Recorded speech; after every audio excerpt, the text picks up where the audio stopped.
Hello friends, मैं सी आनंद मेहता और आज मैं आपको सिखाऊंगा बिल्स ऑफ एक्सचेंज।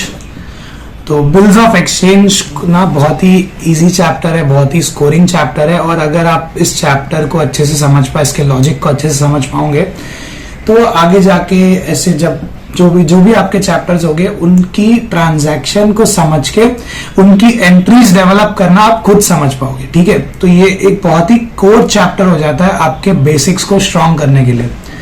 तो बिल्स ऑफ एक्सचेंज से स्टार्ट करते हैं। बिल्स ऑफ एक्सचेंज, यहाँ पे मैं चैप्टर का नाम लिख देता हूं पहले।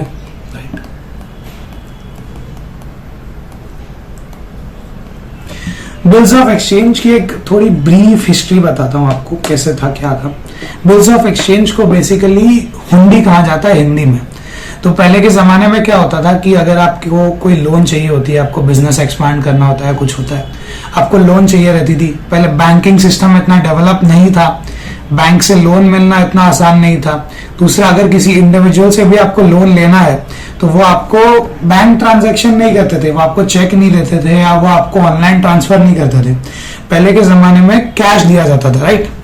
तो अब मैं आपको कैश दे रहा हूं तो मुझे आप पे ट्रस्ट कैसे आएगा कि आप मुझे उसे रीपे करोगे, या मैं उसको प्रूव भी कैसे कर पाऊंगा कि मैंने आपको कैश दिया था, ताकि जब मैं उसे वापस मांगने जाऊं तो मैं उसे प्रूव कर पाऊं कि मैंने ये दिया था तो आपको मुझे रिटर्न करना पड़ेगा, राइट। तो पहले क्या होता था, एक स्लिप बनाई जाती थी जिसे हुंडी कहा जाता था। उस स्लिप में लिखा रहता था सब कुछ कि मैंने इस डेट को इनको इतना पैसा दिया था और इन्हें मुझे रीपे करना है आफ्टर 3 मंथ्स। ठीक है, फॉर एग्जाम्पल मैंने 10,000 रुपीज दिया है तो उनको वो 3 मंथ्स के बाद 10,000 रुपीज मुझे रीपे करना है, ये उस पे मैं लिखवाता था और ऑपोजिट सामने वाला पर्सन साइन करके मुझे वो रिटर्न करता था। और जब 3 मंथ्स हो जाते थे तब मैं उस पर्सन के पास ये लेके जाता था। अगर कोई एविडेंस का साइन करवाया तो वो उसको लेके जाता था। मैं कहता था ये स्लिप लो और मुझे मेरे पैसे रिटर्न कर दो, आपने साइन किया हुआ है। तो ये एक बेसिकली कैसा ट्रांजैक्शन फंक्शन करता था। बिल ऑफ एक्सचेंज भी पूरी तरह इसी तरह से फंक्शन करता है। बिल ऑफ एक्सचेंज का यूज ना धीरे धीरे ट्रेड में भी होने लगा। ट्रेड में कैसे होने लगा मैं आपको बताता हूं। मैं एक एग्जांपल सेट करूंगा, एक पूरा एग्जांपल बनाऊंगा। उस एग्जांपल के थ्रू ही हम सारी एंट्रीज समझेंगे, सारे अलग अलग ट्रांजैक्शन, सारी पॉसिबिलिटीज को कवर करेंगे और उनकी अकाउंटिंग समझेंगे। ठीक है, तो अब जैसे कि फॉर एग्जांपल मैं हूं, लेट्स से मैं मिस्टर ए हूं। ठीक है, मैंने गुड सेल्स करे मिस्टर बी को सेल्स। ठीक है, लेट्स से वो गुड्स मैंने 10,000 रुपीज के करे। अब ये मैंने करी है क्रेडिट सेल। अब आप बोलोगे सर मैंने क्रेडिट सेल करी है तो मुझे विश्वास रहा होगा तभी तो मैंने उनको क्रेडिट सेल करी होगी ना, वरना अगर मुझे ऐसा ही लगता कि ये बंदा कभी रीपे ही नहीं कर सकता है तो मैं उसे क्रेडिट सेल करता ही क्यों। अगर मुझे ऐसा लगता है, अगर कोई एग्जांपल मुझसे कोई गुड्स मांगने आता है क्रेडिट में, unless I know his history is very good, his past is very good, he has very strong fundamentals कि वो मुझे पैसा रीपे कर देगा, unless I know that, I won't sell him on credit, even though वो मुझे लिख के दे दे कि मैं आपको पैसे रीपे कर दूंगा, बट मुझे एक अश्योरिटी होनी चाहिए कि हाँ ये लिख रहा है। एक तो वो एडिशनल चीज है और दूसरा कि he will repay me, I know that, right। तो मैंने ये गुड सेल करे, क्रेडिट सेल करी मैंने मिस्टर बी को, I know that he will repay me. But अब क्या होता है, कुछ रीजंस होते हैं, जैसे कि फॉर एग्जांपल अगर भगवान ना करे मिस्टर बी को कुछ हो गया तो कल उठ के अगर उनके सक्सेसर ये बिजनेस चला रहे हैं, मैं उनके सक्सेसर से कहूं कि यार आपके फादर को या जो मिस्टर बी थे मैंने उनको गुड सेल करे थे 10,000 रुपीज के, उन्होंने मुझे पेमेंट नहीं करी थी, क्रेडिट सेल थी, और ये तो सिर्फ मेरा माउथ ऑफ वर्ड था मिस्टर बी के साथ। बट अब अगर उनके सक्सेसर को पता ही नहीं है कि ऐसा कोई ट्रांजैक्शन हुआ है, इस सक्सेसर में भी एन ऑनेस्ट मैन, बट उनके सक्सेसर को पता ही नहीं है ऐसा कोई ट्रांजैक्शन हुआ है, तो वो कैसे ट्रस्ट करेंगे मिस्टर ए पे में और क्यों देंगे उन्हें पैसे। कल हो सकता है कोई भी आ जाए, ऐसे मिस्टर सी पैसा लेना आ जाए, मिस्टर डी लेने आ जाए, राइट। तो कुछ प्रूफ होना चाहिए। दूसरा, बिल ऑफ एक्सचेंज बनाने के और भी बेनिफिट्स होते हैं, टू रेज इमीडिएट फाइनेंस या to outsource the work of collection recovery from mister B, ऐसे और भी बेनिफिट्स होते हैं। बट एक बेसिक अंडरस्टैंडिंग आप समझ लो कि मिस्टर ए ने किसी भी रीजन की वजह से एक बिल ऑफ एक्सचेंज बनाया। अब बिल ऑफ एक्सचेंज क्या होता है, मैं उसे एक आपको बेसिक अंडरस्टैंडिंग देता हूं। ठीक है, ये एक स्लिप ऑफ पेपर है, यहाँ पे मैं डेट लूंगा। फॉर एग्जांपल मिस्टर ए ने ये सेल करी है 1 जैन को ही, 1 जैन 2025। और मिस्टर ए ने ये बिल ऑफ एक्सचेंज 1 जैन को ही बनाया, ठीक है। ये बिल ऑफ एक्सचेंज कौन बनाएगा? Mister A. Mister A will draw the bill of exchange, right. यहाँ पे लिखेंगे, यहाँ पे कुछ डिटेल्स लिखेंगे कि मैंने मिस्टर बी को सेल कराया, मुझे मिस्टर बी से पैसा लेना है आफ्टर 3 months और अमाउंट ऑफ रुपीज 10,000, ठीक है। इस तरीके से ये बिल ऑफ एक्सचेंज बन जाएगा। ये ड्रॉ करा किसने? मिस्टर ए ने। Mister A is the drawer of the bill, ठीक है। मिस्टर ए ने क्योंकि ये बिल ड्रॉ करा, mister A is the drawer of the bill. But अब सिर्फ ये ड्रॉ करने से क्या इस स्लिप ऑफ पेपर की कोई लीगल वैलिडिटी बन रही है? आप मुझे बताओ कि अगर कल उठ के मैं एक स्लिप ऑफ पेपर पे लिख दूं आपको मुझे 1 लाख रुपीस देना और मैं आपके पास लेके आ जाऊं, तो क्या आप मुझे वो पैसे दोगे? आपका सक्सेसर मुझे वो पैसे देगा सिर्फ मेरे लिखे हुए से?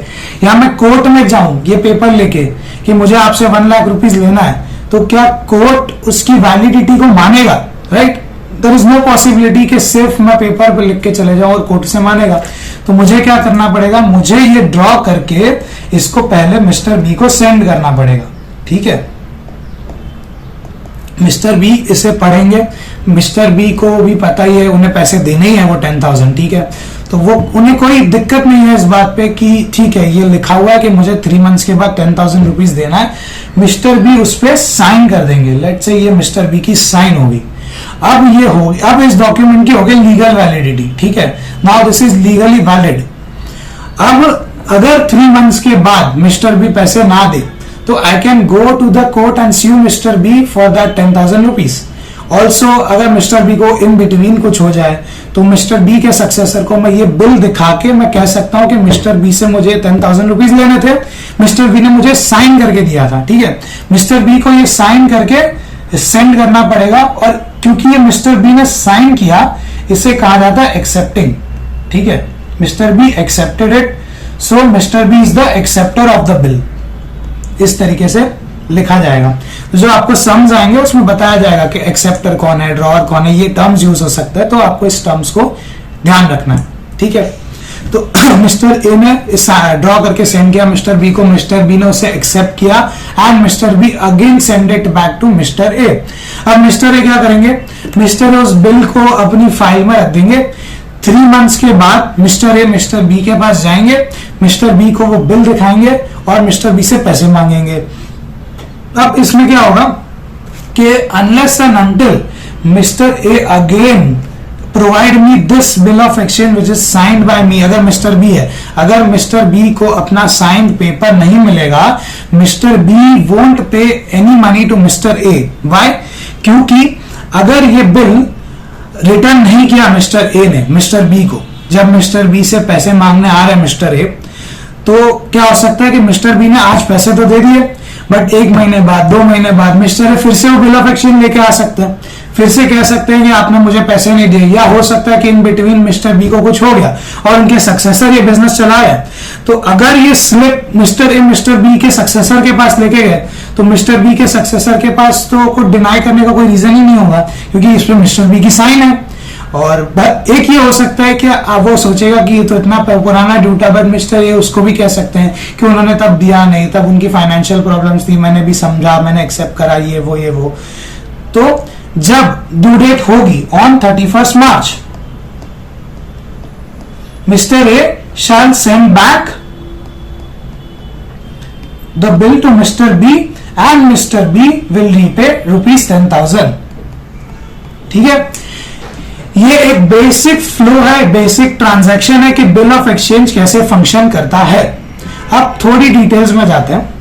यहां पे मैंने डेट बताई आपको 31st March, बट एक्चुअली क्या होता है देखो, बिल ऑफ एक्सचेंज जो है it is governed by the negotiable instruments act. आप सीए फाउंडेशन लॉ में से पढ़ेंगे नेगोशिएबल इंस्ट्रूमेंट एक्ट में। नेगोशिएबल इंस्ट्रूमेंट एक्ट में तीन चार इंस्ट्रूमेंट्स है। Bill of exchange is one of them, cheque is one of them, promissory notes are one of them.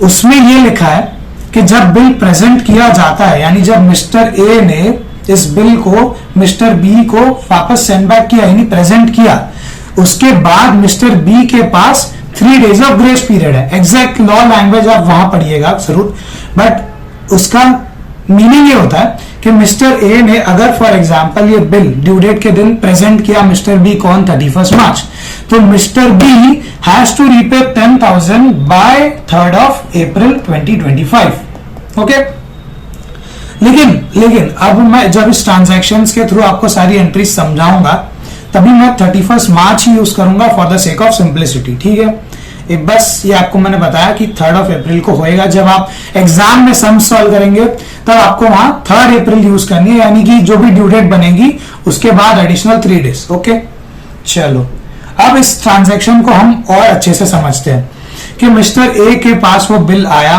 सब एंट्रीज से स्टार्ट करते हैं। ठीक है, मिस्टर ए की बुक्स में भी हम समझेंगे, मिस्टर बी की बुक्स में भी हम समझेंगे। सबसे पहला क्या था कि मिस्टर ए ने मिस्टर बी को सेल्स करी।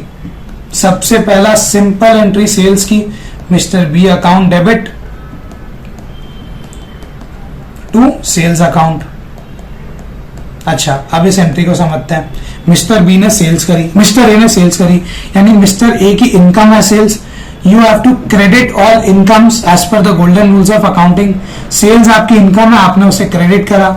मिस्टर बी जो है अब आपकी बुक्स में एज अ डेटर रहेंगे, यानी कि मिस्टर बी आपके असेट है, तो डेबिट आपने आपके असेट को डेबिट किया। ठीक है, मिस्टर बी हो गए डेबिट।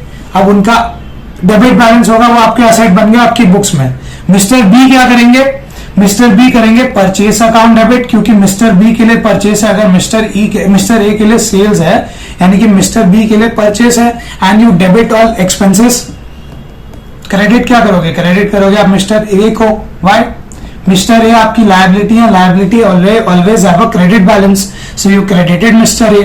ओके, ये हो गया आपकी बेसिक सेल्स की एंट्री।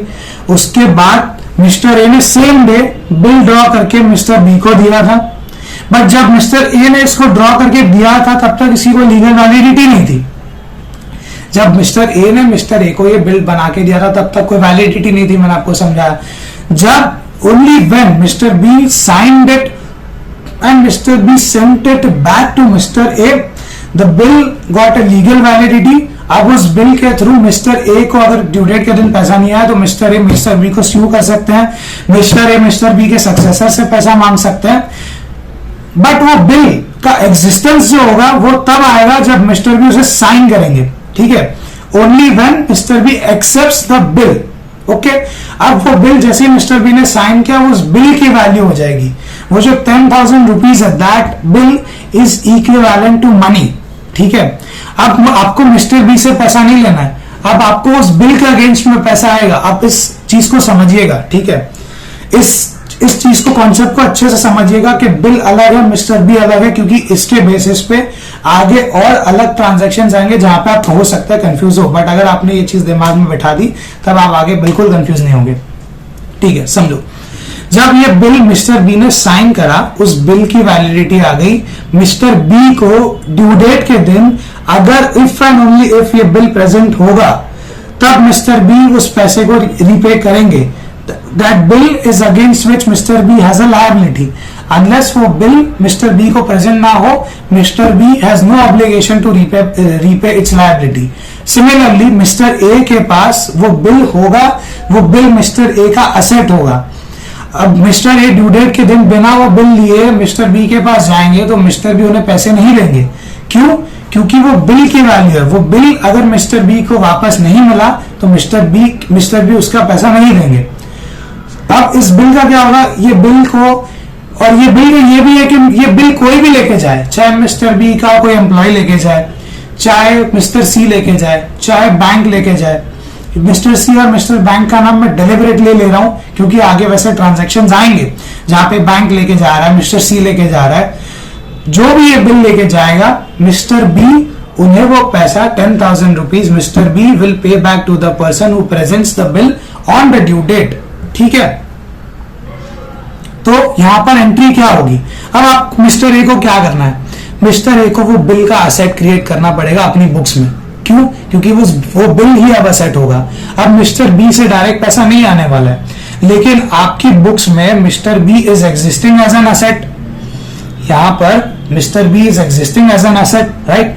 सो आपको मिस्टर बी का बैलेंस जो है उसे कम करना पड़ेगा, क्योंकि अब मिस्टर बी से डायरेक्ट पैसा नहीं आएगा। लेकिन आपको किसके अगेंस्ट में पैसा आएगा? अब आपका असेट क्या होगा? अब होगा आपका असेट वो बिल, यानी उसके लिए आप एक अकाउंट क्रिएट करेंगे जिसका नाम होगा बिल्स रिसीवेबल अकाउंट। तो बिल्स रिसीवेबल अकाउंट डेबिट किया जाएगा। Why? Because bill receivable is an asset, और असेट का डेबिट बैलेंस होगा, ये आपका डेबिट किया जाएगा, और मिस्टर बी को आप क्रेडिट करेंगे। ये हो गई मिस्टर ए की बुक्स में एंट्री। जब मिस्टर बी ने वो बिल साइन करके मिस्टर ए को वापस भेजा, तब ये एंट्री मारेंगे मिस्टर ए ऑन 1 जनवरी। ठीक है। अगर ऐसा होता, चलो 1 जन को सेल्स करी लेकिन बिल बनाया 10 जन को, तो ये एंट्री 10 जन को बनती। ठीक है। बट हमारे केस में क्या है, सेल्स भी 1 जन को हुई और बिल भी 1 जन को बन रहा है, इसीलिए दोनों एंट्री 1 जन को आ रही है। मिस्टर बी की बुक्स में क्या होगा? अब मिस्टर बी को मिस्टर ए को डायरेक्टली पैसे नहीं देना है, मिस्टर बी को उस बिल के अगेंस्ट में पैसे देना है। यानी कि मिस्टर बी को उस बिल पेएबल की लायबिलिटी क्रिएट करनी पड़ेगी, and liability as a credit balance. ठीक है।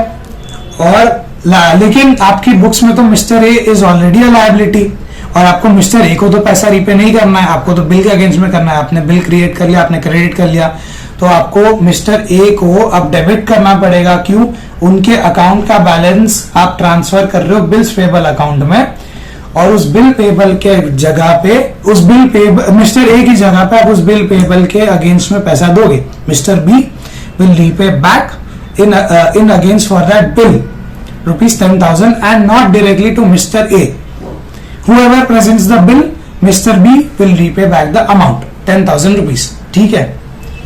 ये हो गई 2 एंट्री। अब मिस्टर ए के पास वो बिल आ गया। ठीक है। अब उस बिल का मिस्टर ए क्या करे? सबसे सिंपल चीज है कि मिस्टर ए उस बिल को रिटेन करेंगे। मिस्टर ए क्या करेंगे? उस बिल को अपनी फाइल में रख देंगे, और जिस दिन ड्यू डेट आएगी मिस्टर ए वो बिल लेके जाएंगे मिस्टर बी के पास, मिस्टर बी को वो बिल प्रेजेंट करेंगे, और मिस्टर बी उस बिल के अगेंस्ट में ₹10,000 देंगे। ये सिंपल ट्रांजैक्शन हो गया। तो जिस दिन मिस्टर ए ने वो बिल अपने फाइल में रखा, उस दिन को एंट्री मारेंगे मिस्टर ए? नहीं। Why? Because it is not an accounting transaction. Money is neither flowing in, money is neither flowing out, neither any asset is created nor any liability is created, right?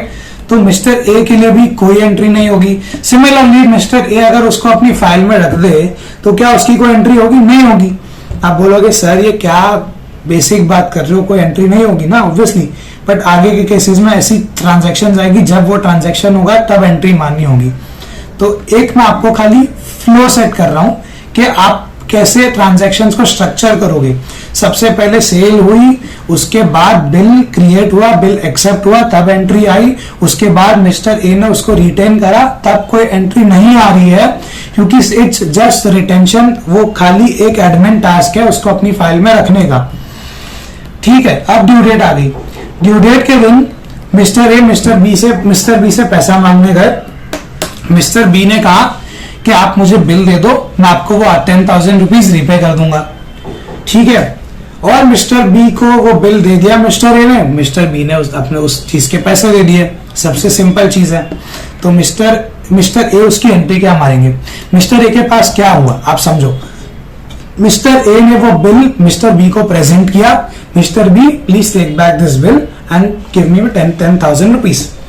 वो ₹10,000 mister A के पास आया, तो debit word comes in, cash और bank account debit. या तो mister B ने cash दिया होगा, या मिस्टर बी ने चेक दिया होगा, या सीधा ऑनलाइन ट्रांसफर किया होगा मेरे बैंक अकाउंट में। नेवरदलेस कैश और बैंक, जो भी आपके सम में जो भी चीज लिखी होगी कि कैश दिया है, चेक दिया है, बैंक ट्रांसफर किया है, आप वो लिख सकते हैं। अगर कुछ नहीं दिया है, सिर्फ रीपे किया है, तो आप कैश और बैंक भी लिख सकते हैं एग्जाम में। कैश और बैंक अकाउंट डेबिट, क्योंकि डेबिट वर्ड कम्स इन, आपको पैसा आया, आपने दिया क्या? आपका जो बिल था वो आपने वापस मिस्टर बी को दे दिया, तो वो बिल आपका गया। Credit word goes out, bill receivable account credit, right. Cash और बैंक अकाउंट डेबिट और बिल रिसीवेबल क्रेडिट, ये होगी एक एंट्री ऑनर की। अब मिस्टर बी अपनी बुक्स में एंट्री क्या मारेंगे? मिस्टर बी को क्या हुआ? वो बिल मिस्टर बी को प्रेजेंट हुआ। ठीक है, मिस्टर बी की बुक्स में ऑलरेडी वो एक लायबिलिटी थी, प्रेजेंट थी, उसके अगेंस्ट में मिस्टर बी ने कैश दिया या तो बैंक ट्रांसफर किया, तो debit what comes in, bills payable account debit,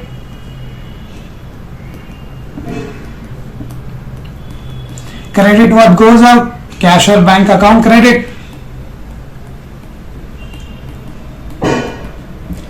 cash mister B के हाथ से गया और बिल मिस्टर बी को मिल गया, तो bills payable account debit to cash और बैंक क्रेडिट। नेक्स्ट, अब for example mister A mister B के पास गए और मिस्टर बी ने डिनाई कर दिया कि यार मेरे पास तो पैसे ही नहीं है, मैं आपको कैसे पैसे दूं, ये मेरा कैश काउंटर चेक कर लो, इसमें तो पैसे ही नहीं है, 10,000 रुपीज मुझे देने थे, मुझे पता है, I am not denying the fact that I have to repay back the 10,000 rupees, in fact it is written on the document which you are presenting to me, I have sign on the document के 10,000 rupees मुझे देने हैं, but मेरे पास पैसे ही नहीं है 31 मार्च को, तो मैं क्या करूंगा, मैं एज अ मिस्टर ए, अब वो बिल जो है मुझे उस बिल का कुछ करना पड़ेगा क्योंकि उस बिल की ड्यू डेट आज थी। लॉजिकली आप कहोगे कि ठीक है सर, मिस्टर ए बिल को ले जाएंगे अपने घर, मिस्टर ए को थोड़ा टाइम दे देंगे, मिस्टर बी को हफ्ता, 1 वीक और लेट्स से 10 डेज और लेट्स से अ मंथ, और मिस्टर बी को बोलेंगे कि 1 मंथ के बाद आप मुझे रीपे कर दो, बट उसमें रिस्क क्या है कि वो बिल की ड्यू डेट तो चली गई थी। अब हो सकता है देयर इज अ पॉसिबिलिटी कि मिस्टर बी, जब मिस्टर ए मिस्टर बी के पास 1 महीने बाद आए, आफ्टर 1 मंथ, मिस्टर बी बोले मैंने तो आपको ड्यू डेट के दिन दे दिया था पैसा, तो वो बोलेंगे कि ये कब हुआ, मिस्टर बी बोलेंगे अरे मैंने दे दिया था, आपको चाहिए तो आप केस कर लो, and mister B does not have a very strong grounds for a case, but Mr. B can try to defend it. So to avoid all these things, Mr. A क्या करेंगे, एक पब्लिक ऑफिसर को as an evidence बुलाएंगे कि mister B ने उसे deny करा है, उसका नाम होगा notary public. So mister A will call a notary public officer, notary public क्या करेगी, नोटरी पब्लिक अपने रजिस्टर में भी नोटिंग करेगी कि मिस्टर ए ने ये बिल प्रेजेंट किया था मिस्टर बी को ऑन 31 मार्च, जो मिस्टर बी रीपे नहीं कर पाए अपने रजिस्टर में लिख देगी, और उस बिल के पीछे भी अपना एक स्टैंप मार के वहां पे साइन कर देगी कि this bill was dishonoured on the due date. अब इससे क्या होगा, इससे ये प्रूव हो गया कि वो बिल तो डिसऑनर हो गया। अब मिस्टर बी को वो बिल के अगेंस्ट में पैसा नहीं देना है, वो bill that bill does not hold any legal value, क्योंकि वो बिल को आपने कैंसिल कर दिया जब आपने नोटरी पब्लिक को बुलाया, आपने नोटिंग कर दी कि this bill has been dishonoured. आप उस बिल के अगेंस्ट में वापस पैसा मांगने नहीं जाओगे। तो मिस्टर ए के लिए वो जो असेट था वो असेट तो चले गया, but now mister A has to directly collect the money from mister B, because mister A has all the evidences. Mister A ने नोटरी पब्लिक को बुला के उनके रजिस्टर में भी नोटिंग करवा दी है, मिस्टर ए के उस बिल पे भी लिखा हुआ है कि मिस्टर बी ने उसे डिनाई करा था, यानी कि मिस्टर बी को वो पैसा मिस्टर ए को देना है। तो mister A has a direct right over the money from Mr. B directly and not through the bill। तो अब क्या करना पड़ेगा, जब डिसऑनर हो रहा है तब एंट्री से होगी। सर आपने ट्रांजैक्शन तो हमें समझा दिया कि ये होगा ट्रांजैक्शन, अब इस ट्रांजैक्शन के बेसिस पे हमें एंट्री डेवलप करनी है। देखो मैंने आपको क्या बताया, now the bill will won't hold any legal value. तो जो आपका बिल का असेट क्रिएट हुआ था, ये तो एक केस था, आप समझ लो कि ऑनर एक केस 1 होता है, या तो बिल ऑनर होता है या तो बिल डिसऑनर होता है। तो या तो केस 1 आपका ऑनर हुआ या तो केस 2 डिसऑनर हुआ। अगर केस 2 हो रहा है कि बिल डिसऑनर हो रहा है तो ऑब्वियसली ये एंट्रीज नहीं मारी जाएगी। ठीक है, ठीक है।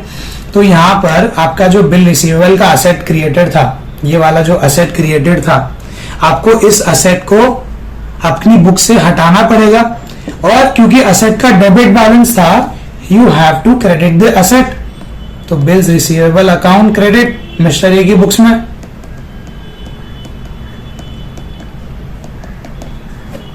अब दूसरा क्या हुआ, जैसे वो बिल पे नोटिंग हो गई, वो बिल कैंसिल हो गया, I have direct rights over mister B to collect back the money, यानी कि मिस्टर बी अब मेरी बुक्स में फिर से asset as an asset create हो जाएंगे। तो मिस्टर बी को मैं करूंगा debit, mister B account debit, because assets have a debit balance, तो मिस्टर बी हो गया डेबिट। अब एक और चीज समझो, मैंने जब नोटरी पब्लिक को बुलाया, मैंने नोटरी पब्लिक से नोटिंग करवाई, उनके रजिस्टर में नोटिंग करवाई, मैंने उस बिल पे स्टैम्प मरवाया, तो जो नोटरी पब्लिक ऑफिसर है वो फ्री में तो नहीं करेगा ये सब. Notary public officer will charge a fees for this. कोई भी चीज होती है यार, आप गवर्नमेंट के पास भी अपना कुछ काम करवाने जाते हो तो गवर्नमेंट भी आपसे कुछ ना कुछ चार्जेस लेती है, राइट. वैसे ही नोटरी पब्लिक ऑफिसर जो है, ये एक्चुअली नोटरी पब्लिक ऑफिसर जो है ये गवर्नमेंट डिपार्टमेंट्स में काम नहीं करते, इन्हें वो डेजिग्नेशन दिया जाता है. Just like a lawyer is handed over a degree LLB, just like we as a chartered accountant are handed a degree of a chartered accountant. वो एक पोजीशन दी जाती है. They are not on the pay, they are not employees of the government, they don't get a fix salary.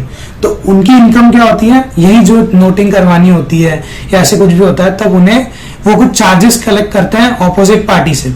तो mister A ने ये noting कराई, तब नोटरी पब्लिक ऑफिसर ने मिस्टर ए से लेट्स से 20 रुपीज लिया. ठीक है, अब आप समझो इस बात को, ये 20 रुपीज मुझे क्यों पे करना पड़ा नोटरी पब्लिक ऑफिसर को. ये 20 रुपीज मैंने इसलिए पे किया because mister B has dishonoured the bill.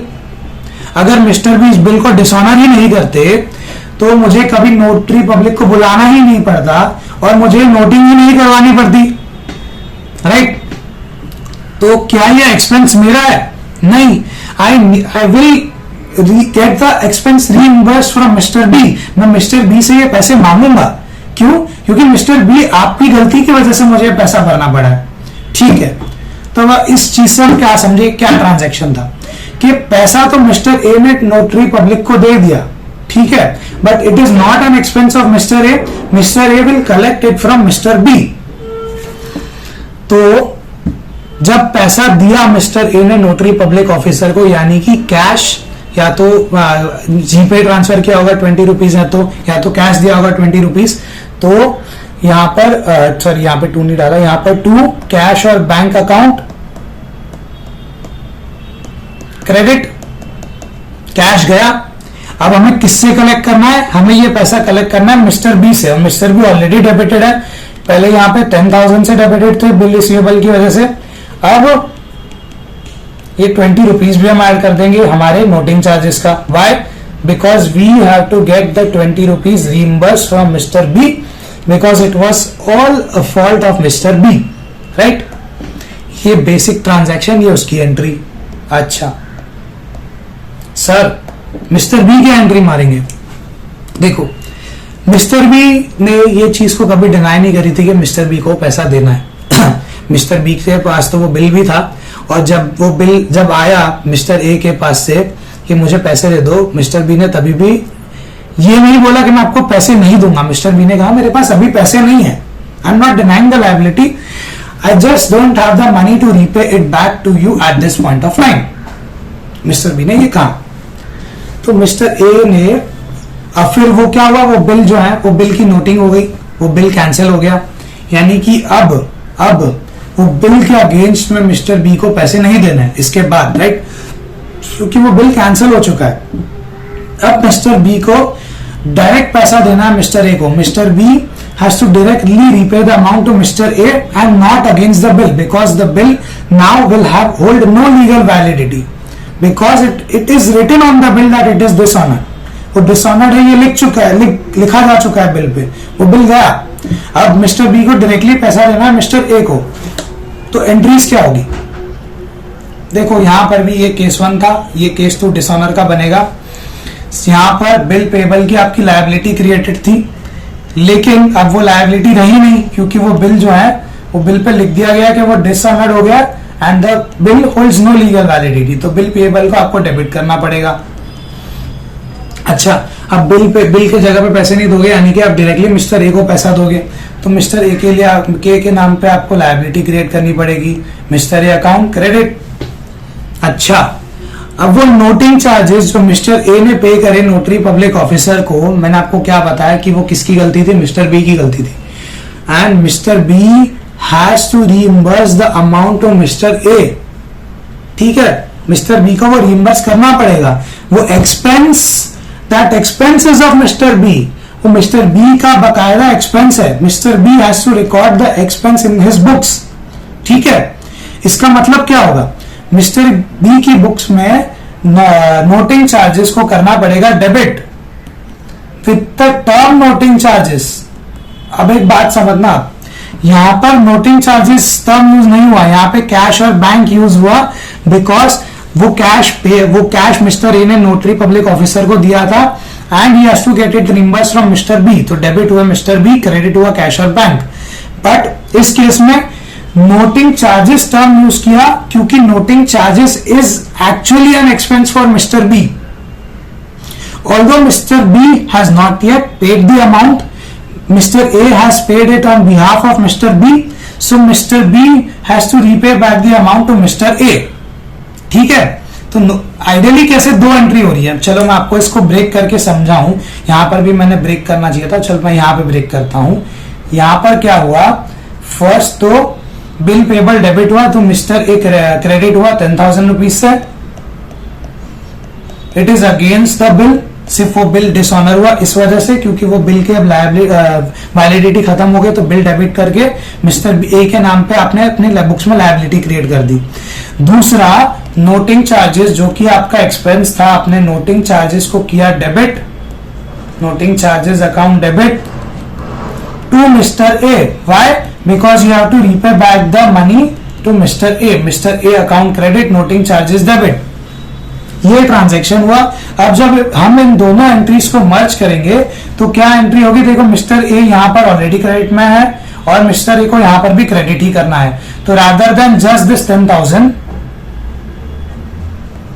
हम कर देंगे 10,020 रुपीज और नोटिंग चार्जेस को कर देंगे डेबिट। ये दोनों एंट्रीज मर्ज हो जाएगी, नोटिंग चार्जेस हो गए डेबिट, ये एंट्री को हम मिटा देंगे। ठीक है, तो ये हुई आपकी डिसऑनर की एंट्री। अगर मिस्टर ए ने वो बिल को रिटेन करा है, मिस्टर ए ड्यू डेट के दिन रीपेमेंट लेने गए लेकिन मिस्टर ए को पैसा नहीं दिया। अच्छा, पूरे चीज को फिर से रिवाइज करते हैं, ठीक है, थोड़ा सा पीछे आते हैं। ट्रांजैक्शन क्या हुए, सबसे पहला mister A sold goods to mister B, तो आपने किया mister B account debit to sales account credit mister A की बुक्स में जब सेल्स हुई। ठीक है, अब मैं मिस्टर बी का पर्सपेक्टिव से नहीं समझा रहा क्योंकि मिस्टर ए का पर्सपेक्टिव आपको समझ जाएगा रिवीजन में, तो it would be enough to understand the perspective from mister B end. ठीक है, सबसे पहले सेल्स हुई, mister B account debit to sales account credit, फिर बिल क्रिएट हुआ, bills receivable account debit to mister B, जब मिस्टर बी ने sign किया था bill and he repaid and he provided it back to mister A, तब क्या हुआ, bill receivable का असेट क्रिएट हो गया मिस्टर ए की बुक्स में, और जो मिस्टर बी के नाम का असेट बना था उसे हमें जीरो करना पड़ा, उसे हमें क्रेडिट करना पड़ा फॉर दैट बिल। वो बिल आया मिस्टर ए के पास और मिस्टर बी के नाम का जो असेट था वो हो गया जीरो। ठीक है, मिस्टर ए ने उसको अपनी फाइल में डाला, तब कोई एंट्री नहीं आएगी because it is merely an admin task. फिर अगर ड्यू डेट के दिन mister B repays back the money for that bill, तो मिस्टर ए ने वो बिल दिया तो बिल रिसीवेबल हो गया क्रेडिट, और मिस्टर ए को कैश और बैंक में पैसा आया तो कैश और बैंक डेबिट। ठीक है, case 2, if mister B does not have the money to repay and mister B dishonours the bill, तो क्या एंट्री होगी, वो बिल को आपको हटाना पड़ेगा, वो बिल पे लिखना पड़ेगा कि बिल डिसऑनर हो गया, so that you have an hard evidence that the bill is dishonoured. Mister B से अब आप डायरेक्टली पैसा मांग सकते हैं, वो बिल के अगेंस्ट में कोई लायबिलिटी नहीं है, इसके लिए आप डायरेक्टली मिस्टर बी से पैसा मांगोगे, और आपने नोटिंग चार्जेस पे करी जो कि आपको मिस्टर बी से कलेक्ट करनी है, तो mister B account debit to cash और बैंक क्रेडिट। ठीक है, ये हो गया आपका पूरा ट्रांजैक्शन समड अप, और ये आपकी एंट्रीज हो गई एक्सप्लेन। ठीक है, अब एक और केस समझो, 1 जनवरी को ये बिल बना, ठीक है, ड्यू डेट कब की है, 31 मार्च को, यानी कि आई will get back the money on 31 March, sorry,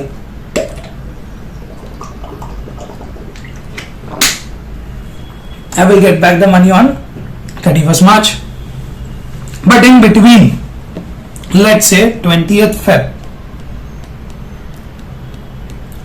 20th Feb को मिस्टर ए को कुछ पैसे की जरूरत पड़ती है, mister A wants to buy some goods और mister A wants to buy a machinery. ठीक है, और लेट्स से मिस्टर बी को पैसे की जरूरत पड़ी 20th Feb को, अब 20th फेब को मिस्टर ए रिक्वेस्ट करते हैं मिस्टर बी को, प्लीज मिस्टर बी देखो आप 31 मार्च को पैसा देने वाले हो, बट मुझे अर्जेंटली जरूरत पड़ रही है, आप मुझे पैसे दे दो। अगर मिस्टर बी एक पक्का बिजनेसमैन होगा तो आपको लगता है कि मिस्टर बी को इससे फर्क पड़ेगा? यार अगर आपको पैसे की जरूरत पड़ रही है तो वो आपका लुकआउट है। हमने क्या क्रेडिट टर्म्स अग्री करी थी? हमने ये अग्री करी थी कि मैं आपको 3 मंथ्स के बाद पैसा दूंगा। 3 मंथ्स आ रहा है 31 मार्च को, उससे पहले मैं अपना कैपिटल ब्लॉक नहीं कर सकता। Capital is very important for me to run my business currently. मैं आपको 31 मार्च को ही पैसे दूंगा। फिर मिस्टर ए सोचने लग गया अब मैं क्या करूं। मिस्टर ए गया बैंक के पास। मिस्टर ए ने मांगा बैंक से loan. Bank please provide me a loan for XX amount, let's say 9,900, let's say 9,900 ही पकड़ लेते हैं, ठीक है। इसका एक रीजन है, मैं आपको समझाता हूँ, मतलब आपको समझ ही जाएगा, क्लिक हो जाएगा। 9,900 रुपीज बैंक के पास मांगा मिस्टर ए ने। अब बैंक बोलता है कि सर, बैंक आपकी पासबुक चेक करता है। बैंक कहता है सर आपके अकाउंट में ना कभी 3 to 4,000 या उससे ज्यादा आपका बैंक बैलेंस कभी गया ही नहीं है। मैं आपको 9,900 किस बेसिस पे दे दूं? आप इतना पैसा मांग रहे हो, आपके बैंक में कभी एक्सीड ही नहीं हुआ है 3-4,000 से ज्यादा, हम 9,900 कैसे दे दूं मैं आपको? तो मैं बैंक को बोलता हूँ बैंक देखो मेरे पास ना ये बिल है, ये बिल के अगेंस्ट में मुझे 31 मार्च को पैसा आने वाला है। एक काम करो, ये बिल आप रख लो, इस बिल को आप लेके जाओगे ना मिस्टर बी के पास। मिस्टर बी एक बिजनेसमैन है हमारे मार्केट में, बहुत अच्छा बिजनेस है, और हो सकता है कि बैंक भी जानता हो, बैंक के पास ही अकाउंट हो सकता है, बैंक आपके मार्केट में ही हो, and the bank knows everyone, right? Kind of a vague possibility, but ultimately क्या है कि मिस्टर बी ने उस पर साइन कर रखा है, उस डॉक्यूमेंट की लीगल वैलिडिटी है, ठीक है। उस डॉक्यूमेंट पर लिखा हुआ है कि mister B has to repay 10,000 to mister A, for 10,000 to mister A if mister A presents that bill. तो बैंक को कहता हूं मैं बिल ले लो, मुझे अभी पैसे दे दो, 31 मार्च को आप कलेक्ट कर लेना।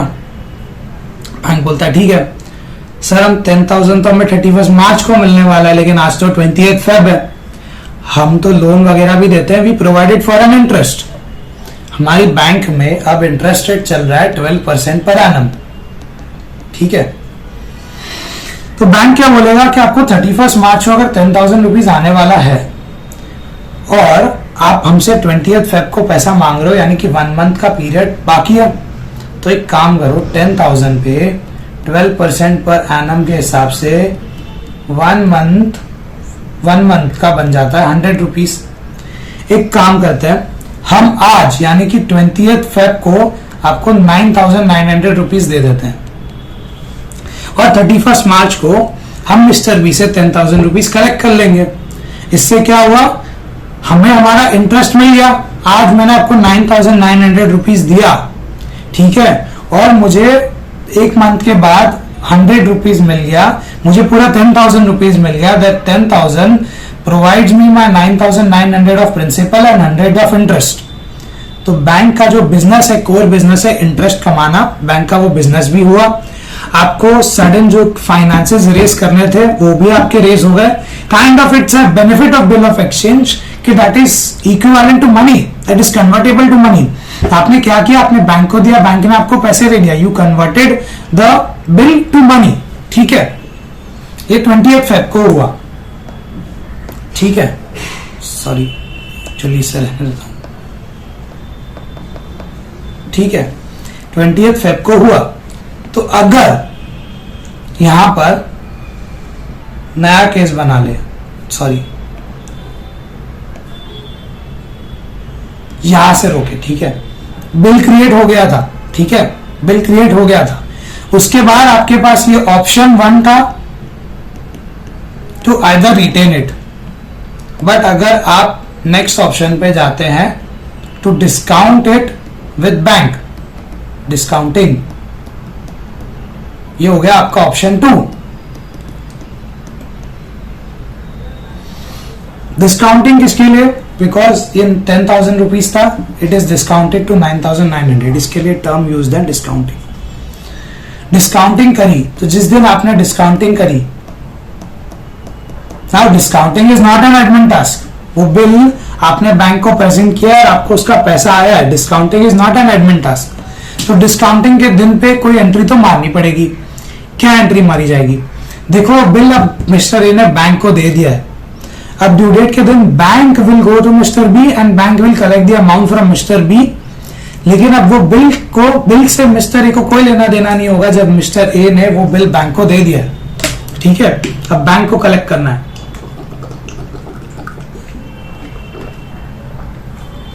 वो पैसा, यानी कि जो बिल का असेट था, अब वो असेट मिस्टर ए के पास नहीं है, यानी उस बिल के असेट को अब हमें उसका बैलेंस जीरो करना पड़ेगा। Asset always have a debit balance, तो आपको उसे क्रेडिट करना पड़ेगा। Bills receivable account credit. अच्छा, आपने बिल किसको दिया? आपने बिल दिया बैंक को। बैंक ने बदले में क्या दिया? Bank paid you some amount 9,900 rupees, तो आपने कर दिया बैंक अकाउंट को डेबिट। क्यों? आपके बैंक ने पैसा दिया है। Bank account debit bye 9,900 rupees. अच्छा, बैंक अकाउंट हो गया डेबिट, बिल रिसीवेबल हो गया क्रेडिट, ट्रांजैक्शन खत्म। अब मिस्टर ए को कोई फर्क नहीं पड़ता कि ड्यू डेट के दिन बैंक को 10,000 रुपीज मिल रहा है, because that's how the transaction is structured. इसमें I get an early finance, I get 9,900 on 20th of February। उसके बदले में बैंक को 10,000 रुपीज मिल रहा है ऑन 31st मार्च। बट इस ट्रांजैक्शन में क्या हुआ कि बैंक ने 100 रुपीज जो है हमें इंटरेस्ट डिडक्ट किया, यानी कि यहाँ पर बिल जो था वो तो आपका असेट था 10,000 रुपीज का, आपके बैंक में आया सिर्फ 9,900 रुपीज। वो 100 रुपीज क्या था? वो आपका था इंटरेस्ट चार्जेस। और क्योंकि आप यहाँ पर डिस्काउंटिंग यूज कर रहे हो तो आप उसे डिस्काउंट भी यूज कर सकते हो। डिस्काउंट अकाउंट डेबिट और इंटरेस्ट अकाउंट डेबिट आप कुछ भी कर सकते हो। जो भी आपकी बुक्स में टर्म यूज किया गया है वही टर्म यूज करेंगे। ठीक है, 100 रुपीज, ये आपकी एंट्री हो गई टाली। और सब एलिमेंट्स को हमने समझ के एंट्री को डेवलप करा है। ठीक है, हमने इसको रट्टा नहीं मारा है। आपको बिल्कुल यही करना है। जब आप इसके सम्स को प्रैक्टिस करोगे, you have to break the transactions, you have to understand कि क्या हुआ, बिल आया, पैसा गया, and you have to structure the entries. ठीक है, please don't try to memorise it. अगर आप इसको मेमोराइज करने जाओगे तो हो सकता है आप कुछ भूल जाओ, बट आप इसको लॉजिकली समझोगे तब आप बहुत इजीली इस ट्रांजैक्शन समझ के फ्लो को ब्रेक करके एंट्रीज को खुद से क्रिएट कर पाओगे। अच्छा, तो 20th Feb को जब मिस्टर ए ने डिस्काउंटिंग करी, मिस्टर ए ने बैंक को वो बिल दिया, तब मिस्टर बी को उस चीज से लेना देना है क्या कोई? आप कहोगे सर है तो सही, जब ड्यू डेट के दिन तो बैंक आएगा पैसा लेने, बट ये तो हमने यहीं पर कर दिया था ना, जब हमने mister A to bills payable की एंट्री मारी थी यहाँ पर, तब हमने यही बोल दिया था कि अब मुझे मिस्टर ए को पैसा नहीं देना है, अब मुझे उस बिल के अगेंस्ट में पैसा देना है। जो भी वो बिल लेके आएगा, चाहे मिस्टर ए आए, मिस्टर ए का एम्प्लॉय आए, चाहे बैंक आए, मैंने बैंक यूज किया था, बैंक आए, या मिस्टर सी आए, याद रखना मिस्टर सी भी आएंगे आगे, बट चाहे बैंक आए, मिस्टर बी उसका पैसा उस बिल के अगेंस्ट में दे देंगे। ठीक है, तो डिस्काउंटिंग के समय जब मिस्टर ए ने वो बिल बैंक को दिया, मिस्टर ए को उससे कोई फर्क नहीं पड़ रहा। In fact mister B won't even get informed on the day on 20th February by mister A कि मैंने बैंक को बिल दे दिया है। मिस्टर बी को पता भी नहीं होगा, सीधा 31 मार्च को बैंक आ जाएगा, मिस्टर बी के पास वो बिल प्रेजेंट करेगा, मिस्टर बी देखेगा कि हाँ मेरा ही बिल है, और मिस्टर बी पैसे दे देगा बैंक को। ठीक है, तो mister B will pass no entries, उसके लिए यहाँ पे मैंने क्रॉस कर दिया on the day of discounting, यानी ऑन 20th Feb। अब लेट्स से 31 मार्च को बैंक गया मिस्टर बी के पास, मिस्टर बी ने पैसे दे दिए, केस 1 के पैसे दे दिए, केस 2 पैसे नहीं देंगे। ठीक है, बैंक गया मिस्टर बी के पास, मिस्टर बी ने पैसे दे दिए, मिस्टर ए को कुछ लेना देना है इस ट्रांजैक्शन से। आप बोलोगे सर वैसे लेना देना तो है ना, वो बिल पे तो मिस्टर ए का नाम लिखा हुआ था।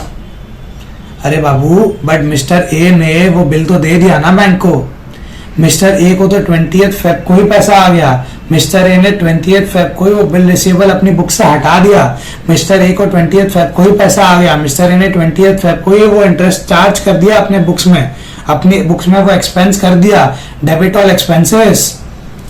तो जब ये बिल मेरी बुक्स में है ही नहीं पहली बात, तो जब ये बिल बैंक प्रेजेंट कर रहा है मिस्टर बी को, तब मिस्टर ए को उससे कुछ फर्क ही नहीं पड़ेगा अगर मिस्टर बी उसका पैसा दे दे तो, ठीक है।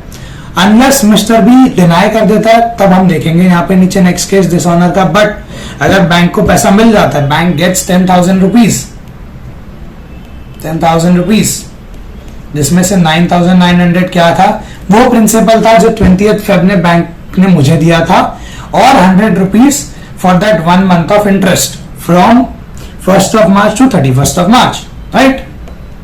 ये पूरा 10,000 बैंक को मिल गया। अच्छा, बी की एंट्री मारेंगे। देखो आगे कोई भी केसेस है, सारे केसेस में मिस्टर बी को तो उस बिल के अगेंस्ट में लायबिलिटी थी।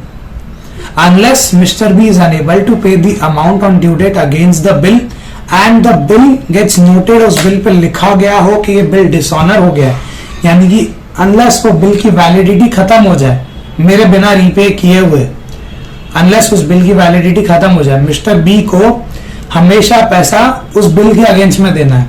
बट अगर वो बिल डिसऑनर हो गया, वो बिल अगर डिसऑनर हो जाए तो मिस्टर बी को बाद में मिस्टर ए को पैसा देना पड़ेगा। जैसे यहां पर हमने करा फर्स्ट केस में, जब मिस्टर बी ने उस बिल को ऑनर करा था तब एंट्री क्या थी, सिंपल यार, वो बिल आया मिस्टर बी के पास, मिस्टर बी ने पैसे दे दिए, that money was paid against the bill and not against mister A. But इस केस में क्या हुआ कि आपने पैसा नहीं दिया तो बिल की वैलिडिटी खत्म हो गई, तो आपने बिल को कर दिया debit, right, and now you have to repay back the money to mister A, so you just credited mister A with the same amount of 10,000 rupees, ठीक है। तो चाहे कोई भी हो जाए, चाहे बैंक को मैंने डिसऑनर किया, बैंक आया मिस्टर बी के पास लेके या मिस्टर सी आया बी के पास लेके, दोनों ट्रांजैक्शन में फर्स्ट केस में अगर ऑनर कर रहे हैं मिस्टर बी, तो मिस्टर बी के लिए सिंपल है, बिल आया पैसा गया, चाहे कोई भी आ जाए, मिस्टर ए आए, बैंक आए, सी आए, मिस्टर ए का एम्प्लॉय आए, बिल आया पैसा गया।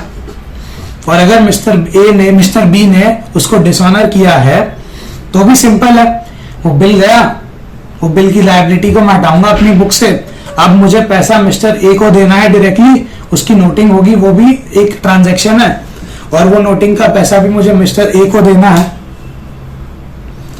सिंपल ट्रांजैक्शन ये होगा जब भी डिसऑनर होगा। आप कहोगे सर अगर बैंक ने पैसा दे दिया था मिस्टर ए को, ठीक है, और जब डिसऑनर हुआ तब बैंक को पैसा नहीं मिला मिस्टर बी से, यानी कि आगे बी को बैंक को पैसा देना चाहिए। बट आप समझो कि डिसऑनर में हो क्या रहा है, डिसऑनर में ना बैंक मिस्टर ए को कॉल करेगा, बैंक कहेगा कि आपने ये जो बिल हमें दिया था, जिसके अगेंस्ट में हमने आपको लोन दिया था, वो लोन आइडियली हमने आपको दिया था, that bill was just a security के 10,000 रुपीज मिलेगा 31st मार्च को। If we don't get paid for that bill, you still have a direct liability to repay us back the amount with interest 10,000 rupees, ठीक है। Bank ये words use करेगा mister A के साथ, और यही चीज उनके बीच के कॉन्ट्रैक्ट में भी लिखी जाएगी। तो मिस्टर ए को अग्री करना पड़ेगा, मिस्टर ए को अब वो पैसा बैंक को देना पड़ेगा। अगर मिस्टर बी ड्यू डेट के दिन मिस्टर ए को वो पैसा नहीं दे रहे हैं तो mister A has to repay back the amount to the bank. फिर क्या होगा, मिस्टर ए बाद में मिस्टर बी से अलग कांटेक्ट करेंगे, मिस्टर बी को बोलेंगे कि आपने ड्यू डेट के दिन पैसा नहीं दिया, मैं आपको 1 महीने का और टाइम दे रहा हूं, या कुछ भी होगा, दो चीज हो सकती है, या तो दो चीज हो सकती है, उसको हम आगे और समझेंगे डिटेल में। बट अब कैसा होगा, जब डिसऑनर हुआ तब A has a direct liability with the bank to repay the money to the bank and A has to collect the money from mister B. So in both cases, in honor and dishonor, the entry remains the same as in case of retention. चाहे honour हो रहा है चाहे dishonour हो रहा है, last में terms of transactions are the same कि बी को मिस्टर ए को पैसा देना है। बी के पॉइंट ऑफ व्यू से बी का विजन समझो, अगर बी ने डिसऑनर किया है तो बी को मिस्टर ए को पैसा देना है बाद में, और अगर ऑनर किया है तो बी ने बिल के अगेंस्ट में पैसा दे दिए हैं। तो ऑनर में यहां पर सेम एंट्री आएगी, bills payable account debit. Why? क्योंकि बैंक ने बिल प्रेजेंट किया मिस्टर बी को, अनलेस वो बिल प्रेजेंट ना हो मिस्टर बी उसका पैसा नहीं देंगे। Bills payable account debit to bank account credit, cash और bank account credit. Mister B bank को कैश भी दे सकते हैं जब उनके ऑफिसर्स आएंगे कलेक्शन करने। तो ये एक एंट्री हो गई। और मैंने जैसे आपको बताया ऑनर की कोई एंट्री नहीं मारी जाएगी मिस्टर ए की बुक्स में। डिसऑनर में क्या होगा, चलो अगर उस दिन ड्यू डेट के दिन मिस्टर बी पैसा नहीं दे पाए तो क्या होगा। सर अभी आपने समझाया हमको कि अगर डिसऑनर होगा तो A will repay back the amount to bank and A will collect the money from B. Correct, correct. तो इस ट्रांजैक्शन को हमें दोनों एंड से समझना है। ए के एंड से समझते हैं, पहले ए की बुक्स में एंट्री मारते हैं, ए के एंड से समझते हैं। A has to repay back the money to bank, यानी कि बैंक को पैसा गया, क्रेडिट वर्ड गोज आउट, तो बैंक को कर दिया आपने credit. Now you have to collect the money from B, यानी कि बी अब आपका डायरेक्ट एसेट है, it's not through the bill. पहले वो जब बिल था, जब तक वो बिल एग्जिस्ट कर रहा था, at that time he was through the bill. Now he is a direct asset, तो बी को भी आपको करना पड़ेगा डेबिट। सर कुछ मिसिंग लग रहा है, नोटरी पब्लिक कहां गया? नोटरी पब्लिक कैसे आएगा? देखो, जब बैंक बी के पास जाएगा कलेक्ट करने, बी डिनाई करेगा उस बिल के अगेंस्ट में कि पैसा नहीं है मेरे पास। बैंक कॉल करेगा मिस्टर ए को कि बी डिनाई कर रहा है बिल का। बैंक कहेगा, मिस्टर ए कहेंगे कि ठीक है बैंक, मैं आपको पैसे दे दूंगा, बट अभी वो बिल डिसऑनर हुआ, ये सिक्योर करने के लिए आप एक काम करो, आप नोटरी पब्लिक ऑफिसर को बुला दो और इस बिल की नोटिंग करवा दो, बिकॉज आप अभी वहां खड़े हो ना, तो नोटरी पब्लिक को बुला दो, उस बिल की नोटिंग करा दो कि बिल डिसऑनर हो गया। ठीक है, इसका मतलब बैंक ने वो पैसा दे दिया होगा नोटरी पब्लिक ऑफिसर को। ठीक है, तो let's say noting charges 20 rupees था, सेम अमाउंट रखता है। अब मिस्टर ए को बैंक को क्या क्या देना है? 10,000 rupees for the bill with interest, क्योंकि बैंक का इंटरेस्ट तो कमाएगा ही। अब वो बिल डिसऑनर हो गया तो उसमें बैंक की क्या गलती है? बैंक को 10,000 आना था, 10,000 आएगा। और बैंक ने जो नोटरी पब्लिक ऑफिसर को दिया वो 20 रुपीज वो भी देना है, तो हो गया 10,000 20 रुपीज। सर ये पैसे किससे कलेक्ट करना है? ये पैसे सारे कलेक्ट करना है हमें मिस्टर बी से। तो mister B account debit 10,020 to bank account credit 10,020। ये हो गई आपकी डिसऑनर की एंट्री। अच्छा सर, डिसऑनर के केस में बी की बुक्स में क्या एंट्री होगी? अरे यार, मैंने आपको बताया तो सेम एंट्री होगी, बट लॉजिक समझते हैं फिर से। समझो, mister A is in the middle. Mister A को अब बैंक को पैसा देना है डायरेक्टली, और मिस्टर ए को बी से पैसा कलेक्ट करना है।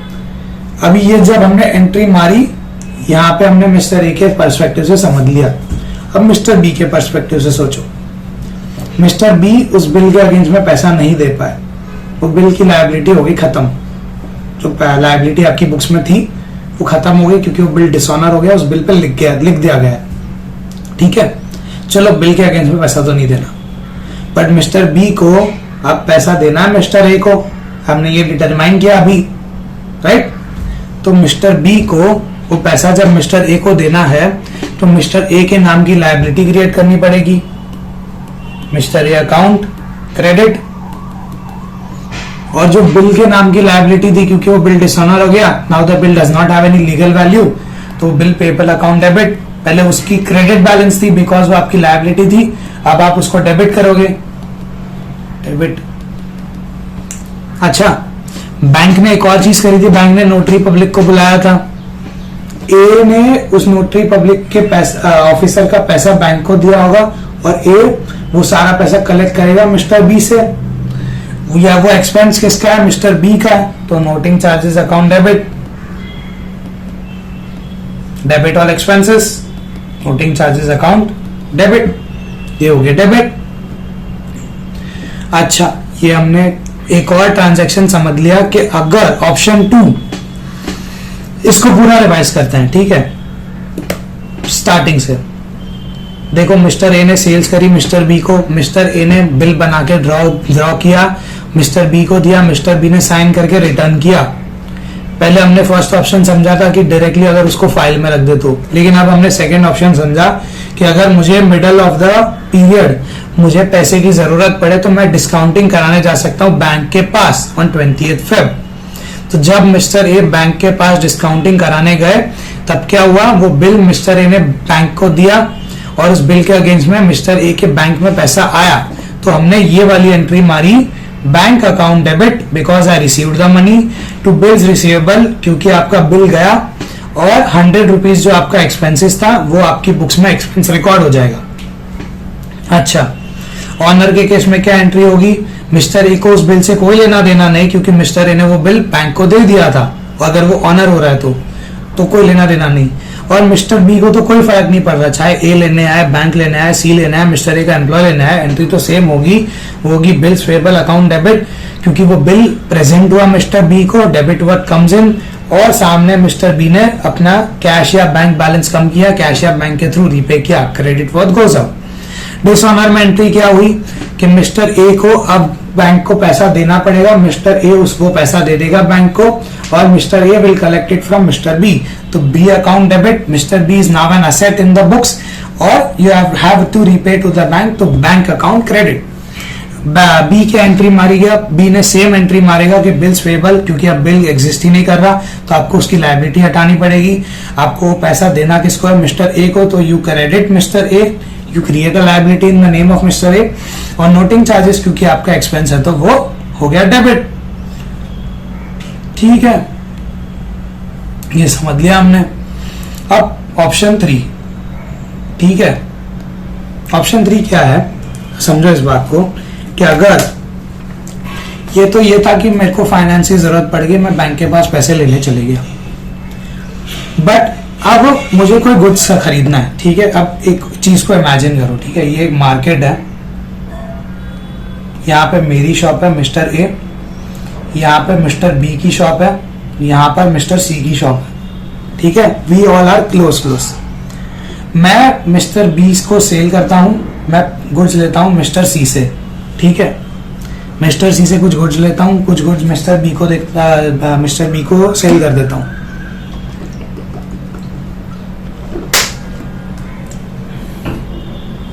यानी कि मैं मिस्टर सी से क्रेडिट पे गुड्स लेता हूँ और मैं मिस्टर बी को क्रेडिट पे देता हूँ, या तो चलो मैंने क्रेडिट पे दिया, अब एक ट्रांजैक्शन का मुझे पैसा देना था मिस्टर सी को 20th Feb को, ठीक है, 20th Feb को मिस्टर सी मेरे पास आते हैं, मिस्टर सी मुझे कहते हैं कि आपको मुझे पैसा देना है 10,000 रुपीज, मुझे मेरा पैसा दे दो। आई am not denying the fact कि मुझे पैसा देना है, बट मैं मिस्टर सी को कहता हूँ मिस्टर सी देखो मेरे पास तो पैसा ही नहीं है अभी, मैं आपको कैसे रीपे करूंगा। मिस्टर सी कहते हैं कि ये तो हर बार की बात हो जाएगी, आप अभी पैसा नहीं दोगे, फिर मैं 1 हफ्ते बाद आऊंगा आप तब नहीं दोगे, बोलोगे मेरे पास पैसा नहीं है, महीने बाद आऊंगा तब नहीं दोगे। तो मैं मिस्टर सी को कहता हूँ मिस्टर सी देखो हम एक ही मार्केट के हैं, यहाँ पे वहाँ पे 4 नंबर शॉप मिस्टर बी की है, मिस्टर बी को आप भी जानते हो, मेरे पास एक बिल है इस पे लिखा हुआ है 31 मार्च को मिस्टर बी मुझे 10,000 रुपीज देंगे और मुझे आपको भी 10,000 रुपीज ही देना है। एक काम करो ये बिल ले लो, ये बिल 31 मार्च को मिस्टर बी को दिखाना और मिस्टर बी से पैसे मांग लेना। मिस्टर सी कहता है ठीक है यार, I trust more on mister B than mister A for example, या तो even if I trust equally, ये पैसा मुझे मिस्टर ए से लेना है, अब मैं मिस्टर ए की जगह पे मिस्टर बी से ले लूं तो मुझे क्या फर्क पड़ रहा है? कोई फर्क नहीं पड़ रहा। तो क्या होगा इस केस में, mister A will endorse the bill to mister C. Endorsement क्या होती है?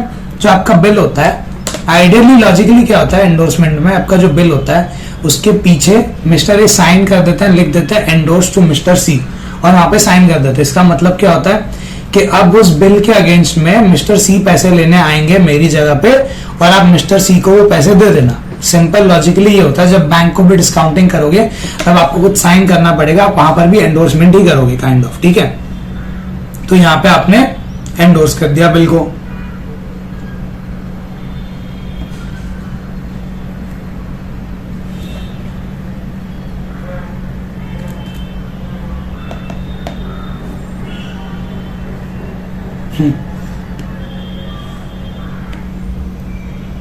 ठीक है, एंडोर्समेंट ऑप्शन 3। आपने उस बिल को जब एंडोर्स किया, एंडोर्स, तब एंट्री क्या मारी होगी? सर वो बिल गया, मिस्टर सी को बिल दे दिया आपने, और मिस्टर सी के नाम की जो लायबिलिटी थी आपकी बुक्स में, अब वो एग्जिस्ट ही नहीं करेगी, उसको आपको हटानी पड़ेगी, राइट। तो आप क्या करोगे?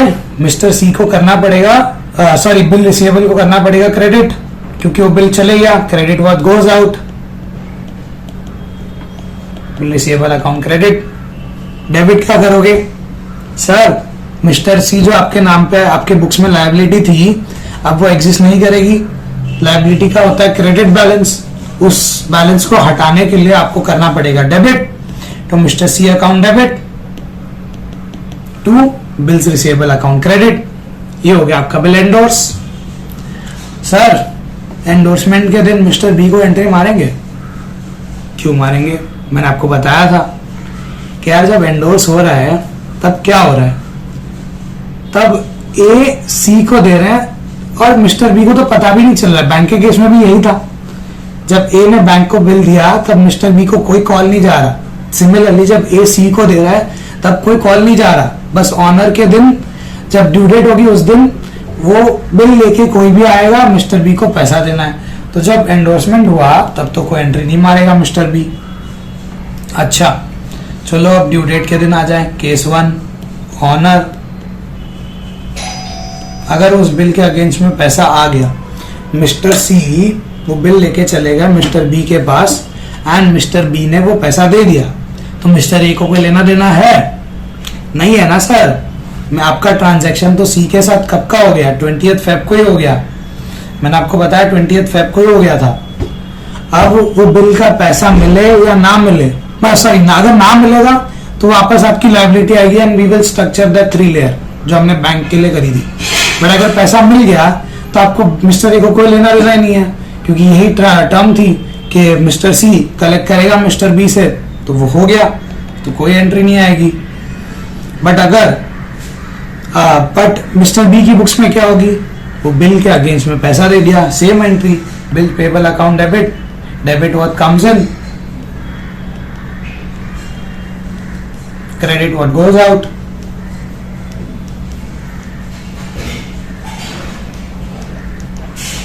ठीक है, नेक्स्ट केस, अगर डिसऑनर हो गया,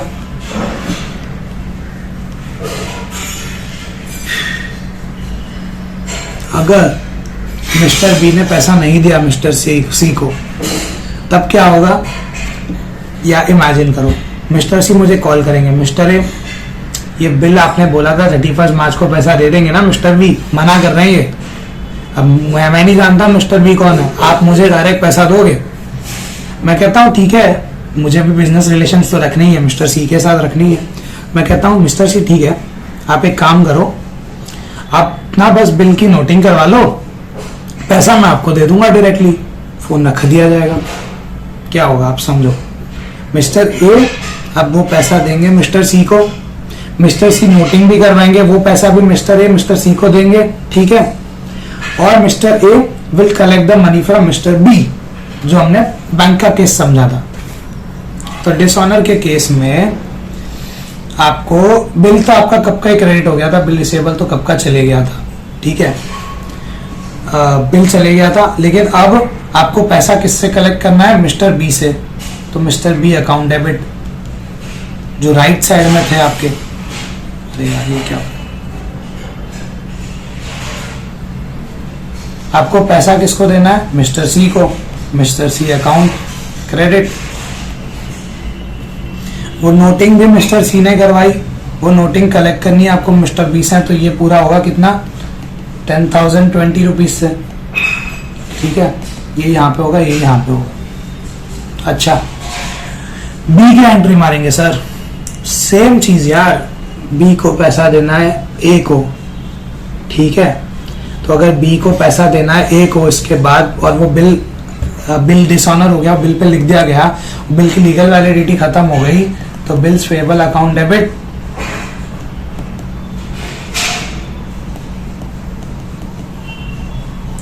to mister A account credit. और सिमिलरली नोटिंग चार्जेस जो कि मेरा एक्सपेंस है, तो debit all expenses, noting charges account debit, right. ये हो गई entry. Sir very good, 3 case समझा लिया आपने। अब एक फोर्थ ऑप्शन आता है। फोर्थ ऑप्शन में क्या होता है, अब समझो आप इस बात को। अब मैं ना ये बिजनेस ना सिर्फ मिस्टर बी के साथ नहीं करता, मार्केट में ना इससे बहुत सारे बिजनेसमैन है, mister D, mister E, mister F, mister G, mister H, mister I, सबके साथ मैं ऐसा क्रेडिट ट्रांजैक्शन करता हूँ, सबके साथ मैं ऐसा बिल बनवाता हूँ और मैं बिल अपने फाइल में डालते जाता हूँ। सबकी एक अलग ड्यू डेट है, क्योंकि रोज ट्रांजैक्शन हो रहा है और मैं ऐसे ही लिखता हूँ 3 मंथ्स, 4 मंथ्स, 5 मंथ्स, ठीक है। तो हर एक की डेट आती है। फॉर एग्जांपल अगर मैं 2 जैन को बिल बना रहा हूँ तो उसका 3 मंथ्स कब हो गया, 2 अप्रैल। ग्रेस और ऐड करेंगे 5 अप्रैल हो जाएगा, बट फॉर एग्जांपल उसकी ड्यू डेट तो 2 अप्रैल आ रही है। फिर मैं 3 अप्रैल को कर रहा हूँ किसी के साथ, तो 3 जैन को कर रहा हूँ तो 3 अप्रैल आ रही है। सर ऐसे तो रोज होते रहेगा, हो सकता है महीने के 50-60 बिल्स हो जाए। अब अगर मैं हर रोज की जब मेरी ड्यू डेट आ रही है, मैं हर ड्यू डेट के दिन पैसा कलेक्ट करने निकल रहा हूँ, मैं मार्केट में लोगों से पैसा कलेक्ट करने निकल रहा हूँ, तो मैं अपने बिजनेस में फोकस कब करूंगा यार। How will I even think of growing the business, let alone doing the business. Business करने का टाइम तो निकालना अलग बात हो गई, मैं बिजनेस को ग्रो भी नहीं कर पाऊंगा, मैं उतना भी नहीं सोच पाऊंगा कि यार मैं इसको ग्रो कैसे करूंगा, बिजनेस करने का टाइम भी नहीं मिलेगा मुझे। तो मैं क्या करूं। सर आप एम्प्लॉय को बोलो कलेक्ट करके आए, एम्प्लॉय, उसके लिए मुझे एक एम्प्लॉय रखना पड़ेगा, एडिशनल कॉस्ट है। उसके अलावा मेरे पास क्या ऑप्शन है, सर मैं एक एजेंट अपॉइंट कर सकता हूँ, एजेंट, लेकिन एजेंट ने वो पैसा कलेक्ट कर लिया तो कलेक्ट करके मुझे नहीं दिया तो तब आ जाता है बैंक। लेकिन सर बैंक को तो आपने यहाँ पे बुलाया था ना, डिस्काउंटिंग कराई थी बैंक के साथ, लेकिन इस केस में बैंक जो है मुझे पैसा 20th फेब को नहीं दे रहा है। बैंक क्या कर रहा है, bank will only work as an agent for me. देखो बैंक का एक तो बिजनेस ही है, ये भी है, यही है मेन की इंटरेस्ट इनकम कम आता है बैंक, बट बैंक का ना इंसिडेंटल चीज ट्रांजैक्शंस होते हैं कि बैंक को कलेक्शन ऑफिसर्स रखने पड़ते हैं, रिकवरी एजेंट्स रखने पड़ते हैं। जब वो लोन देते हैं लोगों को और जब लोन रीपे नहीं करते हैं ड्यू डेट के दिन उन लोग सामने, तो रिकवरी एजेंट्स जाते हैं और उन लोगों से वो पैसा कलेक्ट करके आते हैं। ये रिकवरी एजेंट्स का काम होता है। तो अगर रिकवरी एजेंट के पास गया, रिकवरी एजेंट ऑलरेडी कलेक्ट कर ही रहा है, ठीक है, तो क्यों ना बैंक ये चीज, रिकवरी एजेंट्स तो पेरोल पे ही है बैंक के, तो बैंक के सिर्फ लोन के कितने ही लोग होंगे, सिर्फ लोन के लिए कलेक्शन करने कितने ही जाएंगे ये लोग, राइट। तो वे ये क्या करते हैं, क्योंकि उनके पेरोल पे ही एम्प्लॉयज है ही, वो सामने दूसरे लोगों को कलेक्शन सर्विसेज भी देते हैं। कैसे, मैं बैंक को वो बिल दे दूंगा, मैं बैंक को कहूंगा देख बैंक ये बिल है मेरे पास, तुझे मिस्टर बी से पैसा कलेक्ट करना है, बहुत सारे लोगों से पैसा कलेक्ट करना है, ठीक है, अलग अलग ड्यू डेट है, तू ध्यान रखना ड्यू डेट के दिन तेरे एजेंट को भेजना और पैसा लेके आ जाना। फिर या तो मुझे कैश दे देना या तो मेरे बैंक अकाउंट में डिपॉजिट कर देना, जो भी तुझे सही लगे। बैंक कहता है ठीक है, बैंक उसका कुछ चार्जेस भी चार्ज कर लेगा, ठीक है। बट इसमें क्या होगा कि सर बैंक तो मेरा एजेंट होगा ना सिर्फ, तो इसमें कोई एंट्री आएगी क्या? जब आपने बिल बैंक को दिया तब कोई एंट्री आएगी? चलो लिखते हैं इसको, ठीक है। ये क्वेश्चन को दिमाग में रखना, इस क्वेश्चन को मैं आपको अभी रिजॉल्व करूंगा। तो sir send to bank for collection,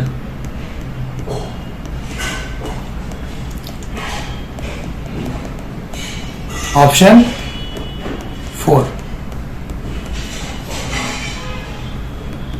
जब आपने सेंड किया तब क्या एंट्री आएगी? सर ये तो एडमिन टास्क ही हुआ ना, जैसे फर्स्ट केस में आपने बिल आपकी फाइल में रखा था, इस केस में आपने बैंक को दे दिया, तो ये तो एडमिन टास्क है। आपको पैसा भी तब आना है, बैंक तो आपका एजेंट है, एजेंट के लिए क्या एंट्री मारोगे आप? You are correct, absolutely correct. But इसमें क्या होगा कि अगर मैं ऐसे ही 1-on-1 बिल का एंट्री मारूं और मुझे बैंक जो है रैंडमली आज मुझे 20,000 दे गया, मुझे उसने पूरा स्लिप दिया है कि इस बिल के अगेंस्ट में कलेक्शन हुआ था और ये 20,000 इसका है। बैंक मुझे आज 20,000 दे गया, कल 30,000 दे गया, परसों 10,000 दे गया, तो मुझे तो फिर रोज उसको टैली करने बैठना पड़ेगा कि किस बिल के अगेंस्ट में पैसा आया, किस बिल के अगेंस्ट में नहीं आया, क्या हुआ क्या नहीं हुआ, राइट। तो मैं क्या करूंगा, मैं ये सारा जो मेरे बिल्स का बैलेंस है, जब मैं 50-60 बिल्स दूंगा बैंक को, मैं बैंक को वो बिल दे दूंगा और मैं एक नया अकाउंट क्रिएट करूंगा, बैंक फॉर कलेक्शन अकाउंट, ठीक है। यहां पर क्या हुआ, मैंने बैंक को बिल दे दिया, बिल रिसीवेबल अकाउंट क्रेडिट, मैंने बैंक को बिल दे दिया। सामने मैं एक बैंक फॉर कलेक्शन का एसेट डेबिट क्रिएट करूंगा। सर ये क्यों कर रहे हो? आपका तो प्रिंसिपल एजेंसी वाला रिलेशन है, ये एंट्री क्यों? अब मुझे ट्रैक करने की इसकी वजह से मुझे ये ट्रैक करने की जरूरत नहीं पड़ेगी कि किस बिल के अगेंस्ट में पैसा आया, क्या हुआ, क्योंकि अब मुझे जब बैंक पैसा देगा 50,000 60,000, मुझे सिर्फ इस एसेट को क्रेडिट करते रहना है उतने अमाउंट से। हाँ, जब डिसऑनर होगा ना, तब अगेन वो एजेंट मुझे कॉल करेगा, जिस तरह मुझे सी ने कॉल किया, जिस तरह मुझे पहले बैंक ने कॉल किया था जब मैंने डिस्काउंटिंग कराई थी, मुझे ये एजेंट भी कॉल करेगा। मुझे अब सिर्फ वो चीज ट्रैक करनी है, मुझे सिर्फ वो बिल्स ट्रैक करना है जो डिसऑनर हो रहे हैं। एंड डिसऑनर ना रेगुलर केस नहीं होता, dishonour is like 1 in 100 case या 1 in 10 केस, ठीक है। हाँ, आपके पेपर में तो आपको हर सम डिसऑनर पे ही होगा, उसके बिना एंट्रीज कैसे बनेगी, but it's very rare case कि डिसऑनर हो रहा है। बट ये बैंक फॉर कलेक्शन अकाउंट बनाने की वजह से मेरे लिए इजी हो जाएगा कि अब मुझे वो पैसा आ रहा है तो मुझे सिर्फ इस बैंक फॉर कलेक्शन की जगह पे आ रहा है। अब फॉर एग्जांपल एक मंथ हो गया, ठीक है, वो मंथ में मुझे किसी दिन कॉल ही नहीं आया बैंक का कि सर इसने डिसऑनर कर दिया है, ठीक है, और मेरे को हर रोज या हर वीक में बैंक ने पैसा दिया था। अब अगर ये इस लेजर में मेरे बुक्स में कोई बैलेंस दिखेगा तो मैं उसको कॉल करूंगा कि ये मंथ एंड हो गया, आपने मुझे सारा पैसा दे दिया, आपने मुझे कभी कॉल नहीं किया किसी डिसऑनर के अगेंस्ट में, लेकिन फिर भी मेरे बुक्स में दिख रहा है मुझे आपसे इतना पैसा कलेक्ट करना है, तो आपने पक्का कोई बिल छूट गया आपसे, या आपने पक्का मुझे कुछ पैसा दिया नहीं है। It will be easy to track those transaction with me. But अगर मैं सिर्फ बिल्स रिसीवेबल रखूंगा तो क्या होगा, अब हो सकता है ये 60-50 बिल्स तो मैंने दिए थे बैंक को, कुछ बिल्स मेरे बुक में भी थे जो मैंने रिटेन कर रखे थे, कुछ बिल मैंने डिस्काउंटिंग कर रखे थे, कुछ बिल मैंने एंडोर्स कर रखे थे, ठीक है, मैंने बहुत सारे ट्रांजैक्शन करे हैं, लेकिन मेरी बुक्स में क्या दिख रहा है, सिर्फ बिल्स रिसीवेबल दिख रहा है। तो मैं तो कंफ्यूज हो जाऊंगा ना यार, इसमें से मैंने कौन से बिल एजेंट को दिए, कौन से बिल खुद रखे, कौन से बिल बैंक को दिए। तो for the sake of simplicity, for simplifying things, वो बिल्स जो मैंने, उस बिल का अमाउंट जो मैंने अपने एजेंट को दिया, मैंने उसके अगेंस्ट में ये बैंक फॉर कलेक्शन का अकाउंट डेबिट कर दिया, ठीक है, तो ये हो गया डेबिट। लेकिन अब जब मिस्टर ए ने अपने एजेंट को बिल दिया कलेक्शन करने के लिए, तब अगेन मिस्टर बी को तो कोई फर्क नहीं पड़ रहा है, मिस्टर बी कोई एंट्री नहीं मारेगा उस दिन, राइट। अगर ये बिल ऑनर हो गया तब क्या होगा? सर अब आप तो बोलोगे कि ऑनर हो गया, यहां पर ऑनर हुआ था तब कोई एंट्री नहीं मारी थी, यहां पर ऑनर हुआ था तब कोई एंट्री नहीं मारी थी, तो यहां पर क्यों आएगी एंट्री? देखो वो बिल मैंने बैंक को दिया था टू कलेक्ट, बट बैंक मेरा एजेंट था, बैंक अब वो पैसा मुझे लाके देगा, बदले में मैं बैंक को कुछ चार्जेस दे दूंगा, बट बैंक मुझे वो पैसा लाके देगा। Bank was only an agent for me, ठीक है। Now get back to a simpler example कि वो सिर्फ एक ही बिल दिया था अपने एजेंट को 10,000 रुपीज का, ठीक है। बैंक ने आपको वो 10,000 रुपीज दिया, तो आपको क्या आया? कैश आया होगा, या तो बैंक ने आपको 10,000 कैश दिया होगा जो कलेक्ट किया बैंक ने, या तो आपके बैंक अकाउंट में डिपॉजिट किया होगा। कैश और बैंक अकाउंट डेबिट। सर आपने बैंक फॉर कलेक्शन यहाँ पे क्रिएट किया था, आपने हमें बताया था सर, हमको याद है आपने बताया था कि आपने ये अकाउंट इसीलिए क्रिएट किया है ताकि आपको जब भी पैसा आएगा आप इसी को क्रेडिट करोगे, राइट। तो bank for collection account credit.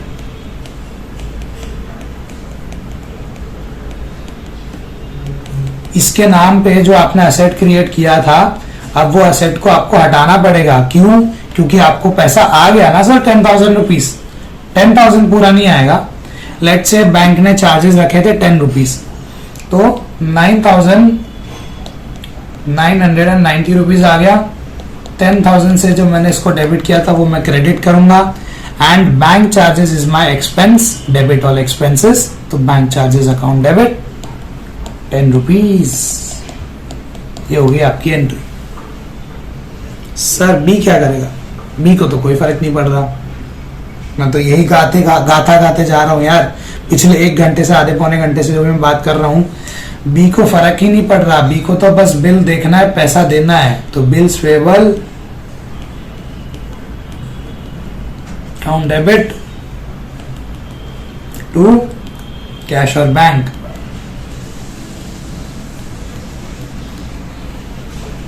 Sir हो गया ये तो केस 1। केस 2 बता दो, जब डिसऑनर होगा तब क्या करेंगे?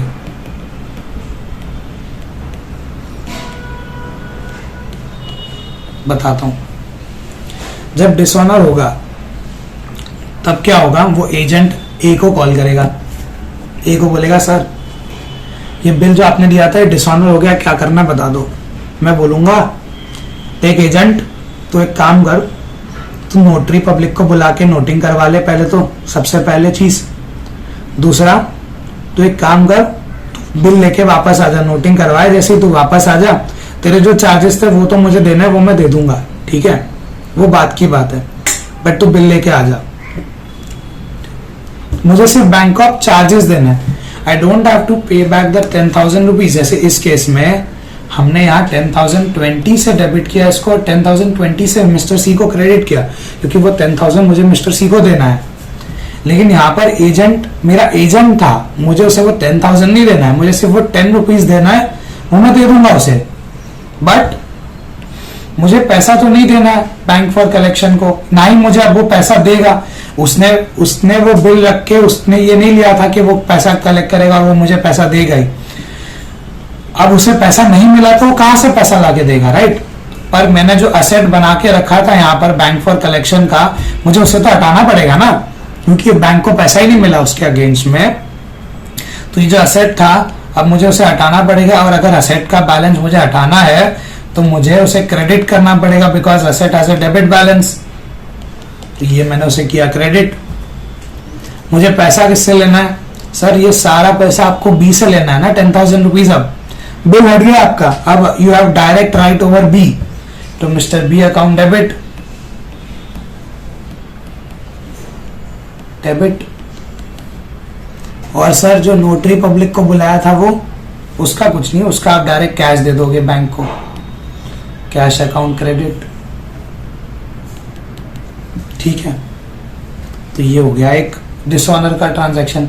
बैंक चार्जेस का एक और आप एंट्री मार सकते हो, bank charges account debit to cash और बैंक, ठीक है, वो मैं लिख नहीं रहा यहाँ पे।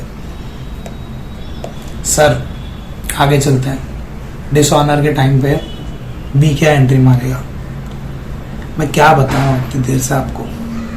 बी को कोई फर्क नहीं पड़ रहा है यार, अगर बी पैसे दे रहा है तो बिल के अगेंस्ट में दे रहा है, अगर बी पैसे नहीं दे रहा है तो उसे मिस्टर ए को पैसे देने पड़ेंगे और वो बिल कैंसिल हो जाएगा। तो बिल पेबल अकाउंट डेबिट,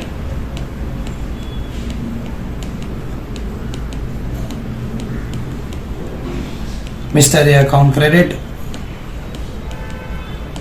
और जो नोटिंग हुई वो नोटिंग चार्जेस डेबिट।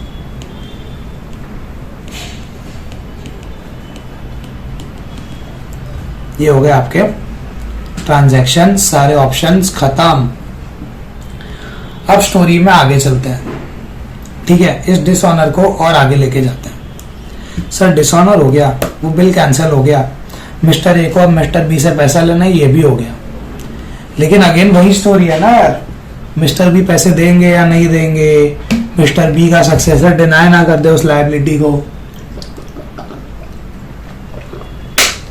1 महीने बाद, तो मैं क्या करूं। देखो, एक तो ये चीज कि मिस्टर बी जो है वो अच्छे बिजनेसमैन है, बस उनके पास अभी पैसा नहीं है देने को। दूसरा, मिस्टर बी के फाइनेंशियल्स बहुत वीक है, मिस्टर बी इंसॉल्वेंट ही है, ठीक है। ये 2 केसेस हैं, बट फर्स्ट केस लेते हैं कि मिस्टर बी एक बिजनेसमैन है, बस उनके पास अभी पैसे नहीं है वो पैसा देने को। तो मैं क्या करूंगा, मुझे मिस्टर बी के साथ बिजनेस तो करना है। मैं क्या करूंगा कि एक काम करते हैं, मिस्टर बी आज पैसा नहीं दे पा रहे हो, कोई बात नहीं, लेकिन अपनी बात तो हुई थी आज की 31 मार्च की, लेकिन आप नहीं दे पा रहे हो आज, कोई बात नहीं। मेरा क्रेडिट टर्म्स था 3 मंथ्स, मैं आपको 2 महीना और एक्स्ट्रा देता हूँ। आप बोल रहे ना 2 महीने बाद दोगे, 2 महीना और एक्स्ट्रा देता हूँ, बट मेरा क्रेडिट टर्म्स तो 3 मंथ्स ही है। बट एक काम करो, मैं 18% इंटरेस्ट और लूंगा उस पर, 10,000 का अमाउंट है, 18% पर एनम का इंटरेस्ट लूंगा, यानी कि 2 मंथ्स का हो गया 18 इंटू 2/12, यानी कि 3%, यानी कि 10,000 का 3% हो गया 300।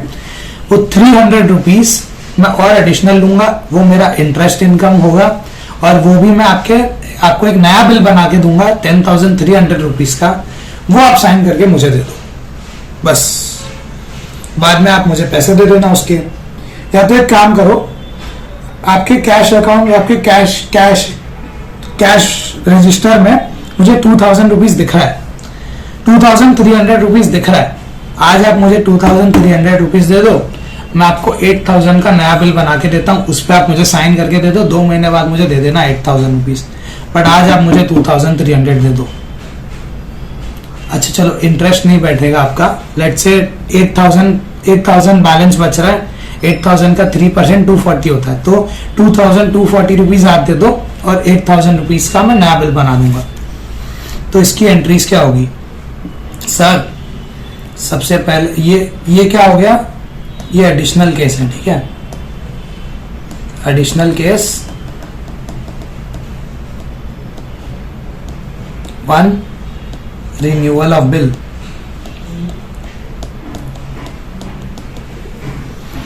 बिल आपने रिन्यू किया, लेकिन सबसे पहला क्या होगा, सबसे पहला तो डिसऑनर हुआ बिल, ओरिजिनल बिल डिसऑनर हुआ था, उसकी जो एंट्रीज हमने ऊपर सीखी वो था एज एप्लीकेबल।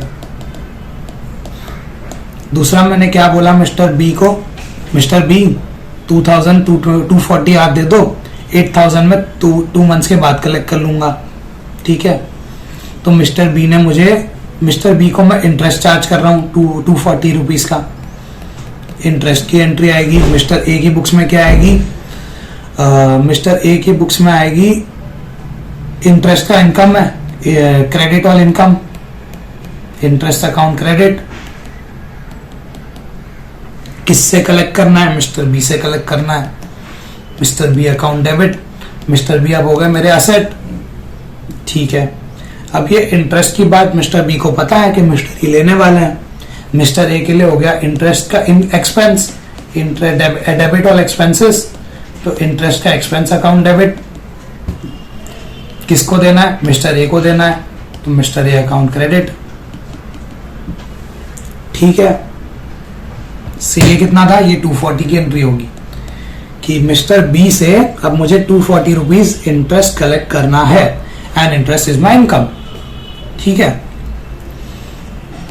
बाकी मिस्टर बी ने और एक चीज करी, मिस्टर बी ने आज मुझे दिया 2240 रुपीज, तो cash received. Let's say cash दिया या मेरे बैंक अकाउंट में डाला, तो कैश और बैंक अकाउंट डेबिट 2240। मैं अभी अमाउंट नहीं लिख रहा बट मैं बता रहा हूं आपको, टू मिस्टर बी अकाउंट। क्यों? क्योंकि डिसऑनर के टाइम पे आपने मिस्टर बी को डेबिट किया है। हर केस में आपने मिस्टर बी को डेबिट किया है, मिस्टर बी के नाम की आपने असेट क्रिएट करी है। अब उस पार्ट में से एक पार्शियल अमाउंट मिस्टर बी ने आपको रीपे कर दिया 2240 रुपीज, तो आपने मिस्टर बी को कर दिया क्रेडिट उस पार्शियल अमाउंट से। और मिस्टर बी की बुक्स में क्या एंट्री आएगी? मिस्टर बी ने पैसा दिया, किसको दिया? मिस्टर ए को दिया, तो mister A account debit to cash और बैंक अकाउंट।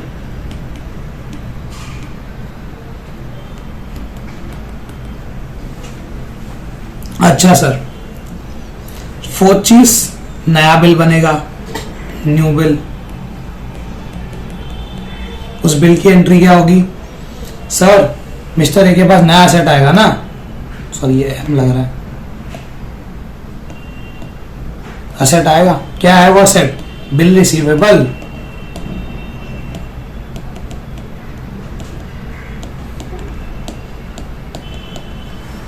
सामने क्रेडिट क्या होगा? मिस्टर बी, क्योंकि मिस्टर बी की लायबिलिटी जो थी उसे मैं हटा रहा हूं, उसकी जगह पे यानी मिस्टर बी जो मेरी बुक्स में एसेट एग्जिस्ट कर रहे थे उसे मैं हटा रहा हूं, सामने वो बिल का एसेट क्रिएट कर रहा हूं। अब फिर से सेम स्टोरी, वो बिल मेरा एसेट है, उस बिल को मैं खुद रख सकता हूं, मैं डिस्काउंटिंग कर सकता हूं, मैं एंडोर्सिंग कर सकता हूं, मैं कलेक्शन के लिए भेज सकता हूं। Again it's a circle, it's a circular path. ठीक है, ये नया बिल बनने के बाद तो ये हो गया एंट्री।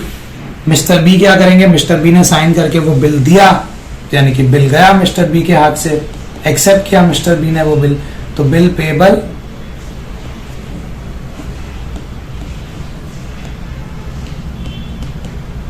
अकाउंट। डेबिट क्या होगा? डेबिट हो गया मिस्टर ए, क्योंकि पहले मिस्टर ए के नाम की लायबिलिटी हो गई थी यहाँ पे क्रिएट, अब आपको उससे हटाना है पूरी, तो मिस्टर लायबिलिटी का क्रेडिट बैलेंस होता है, उसे हटाने के लिए उसे डेबिट करना पड़ेगा, तो डेबिट हो गया। अच्छा सर, ये आपने समझा दिया अगर आप नया बिल बना रहे हो तो। बट सर अगर मिस्टर बी जो है वो पैसा ही नहीं दे पाएंगे, मैं 2 महीना रुक जाऊँ, 3 महीना रुक जाऊँ, 4 महीना रुक जाऊँ, मुझे पता है यार मिस्टर बी का फंडामेंटल्स ही खराब है, वो बिजनेस ही नहीं चला पाएंगे, अब तो क्या करूँगा? देखो जैसे मैं हूं, हो सकता है कोई मिस्टर डी हो, ई हो, एफ हो, जिन्होंने ऐसे ही मिस्टर बी को कुछ सप्लाई की हो। हम सब मिलके जाएंगे कोर्ट के पास, हम कोर्ट को कहेंगे कि हमें मिस्टर बी से पैसे लेने हैं, बट मिस्टर बी के पास पैसे है नहीं, बट मिस्टर बी के पास ना वो असेट्स हैं which are worth let's say at least 50% of all our dues. हम सबको मिला के फॉर एग्जाम्पल 1 लाख रुपीज लेना है मिस्टर बी से, पर मिस्टर बी के पास 50,000 के असेट्स तो है, वो दिख रहा है मुझे, हम सबको दिख रहा है, तो कोर्ट से हम ऑर्डर लेके आएंगे कि मिस्टर बी इज इंसॉल्वेंट और उनकी इंसॉल्वेंसी प्रोसीडिंग्स को शुरू किया जाए। उसमें क्या होता है कि एक इंसॉल्वेंसी प्रोफेशनल अपॉइंट करता है कोर्ट, वो इंसॉल्वेंसी प्रोफेशनल क्या करेगा? मिस्टर बी के सारे असेट सेल करेगा, उसमें से अपना चार्जेस डिडक्ट करेगा, थोड़ा सेल करने का एडमिन चार्जेस डिडक्ट करेगा, और लेट से हम सबके डेट्स का 40%, 50,000 उसको आया एजेंट को, 10,000 सारे कॉस्ट हुए, 40,000 अब बचा, वो हम सब में in ratio of our debts distribute कर देगा। ये एक बेसिक ट्रांजैक्शन होता है बैक एंड में जब कोई इंसॉल्वेंट होता है तब। ठीक है, तो अब मिस्टर बी हो गए insolvent. Case 2, additional case 2, insolvency.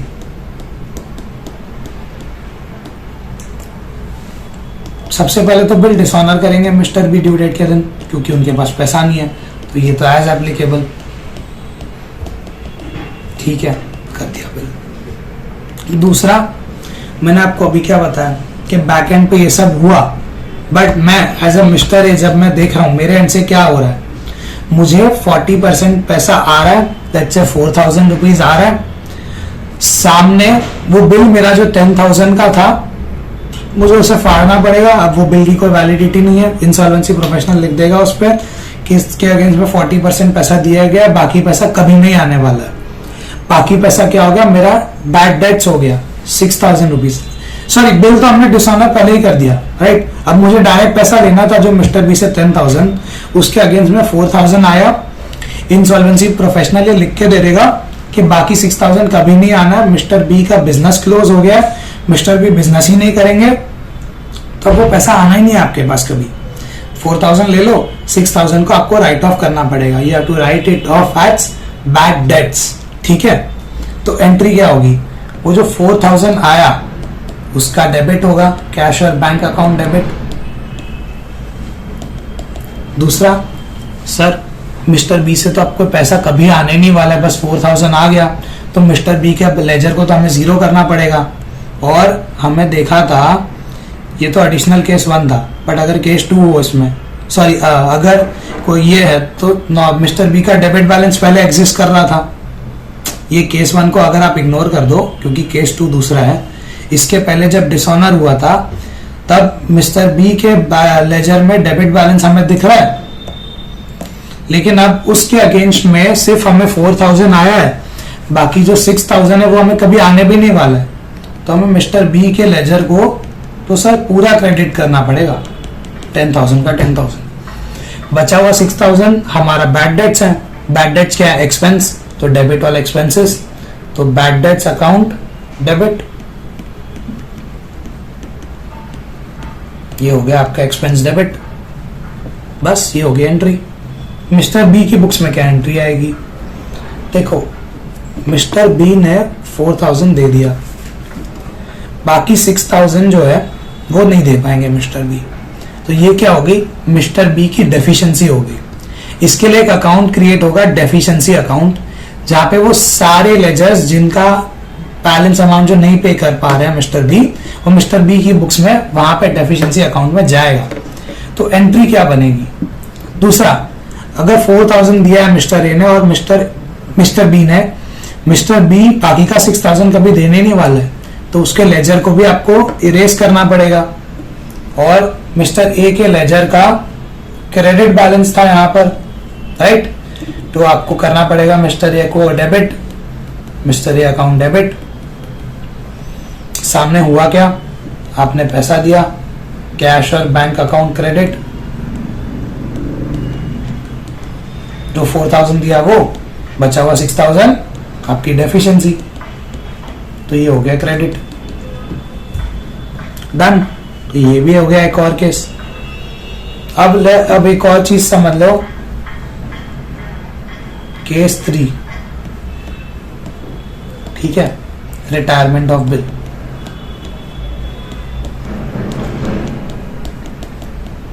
इसमें क्या होता है, रिटायरमेंट में ना मिस्टर बी पैसे देने को रेडी है, एक हैंडसम अमाउंट देने को रेडी है, बट मिस्टर बी जो है पूरा 10,000 देने को रेडी नहीं है। मिस्टर बी बोलते हैं कि आपके गुड्स पे इतना मार्जिन है, 10,000 तो बनता ही नहीं है जो आप दे रहे हो।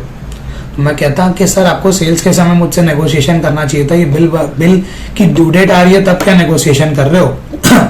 बी बोलता है मेरा तो बिजनेस करने का तरीका ऐसा ही है, मैं आपको 9,800 दे रहा हूँ, लेना है तो ले लो वरना चले जाओ।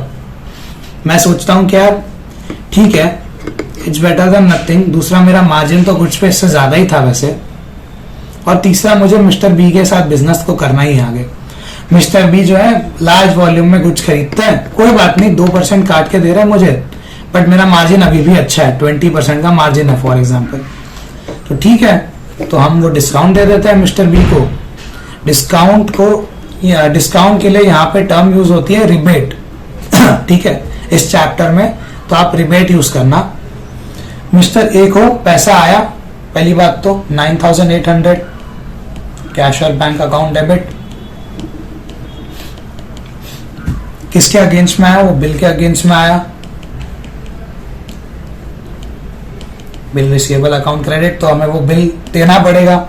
क्रेडिट व्हाट गोज आउट, ये कितने का था, 10,000 का था, पैसा कितना आया, 9,800 आया, बचा हुआ 200 क्या है, वो आपका डिस्काउंट है, जिसको आप टर्म यूज करोगे रिबेट अकाउंट। ये आपका एक्सपेंस है, मिस्टर ए का एक्सपेंस है, मिस्टर बी की इनकम है, तो debit all expenses for mister A. Similarly mister B की बुक्स में क्या एंट्री होगी, बिल्स पेएबल अकाउंट डेबिट, क्यों, वो बिल के अगेंस्ट में पैसा दिया है, वो बिल आपको आ गया है वापस, बिल पेएबल अकाउंट डेबिट, कितना पैसा दिया, 9,800, कैशियर बैंक गया तो वो हो गया क्रेडिट। दूसरा, सर आपकी income, credit all incomes, rebate आपकी इनकम है ना सर, मैं बोलूंगा हाँ सर, तो credit all income rebate account credit, बस सिंपल। इस पूरे चैप्टर में इन एंट्रीज के अलावा और कुछ है ही नहीं, ठीक है। तो अब आप ये एंट्रीज को समझिए, सम्स प्रैक्टिस करिए, और अगर कुछ आपको डाउट्स हैं या कुछ है तो आप कमेंट्स में लिख दीजिए, मैं उसे रिजॉल्व करने की कोशिश करूंगा जरूर। चलो बाय।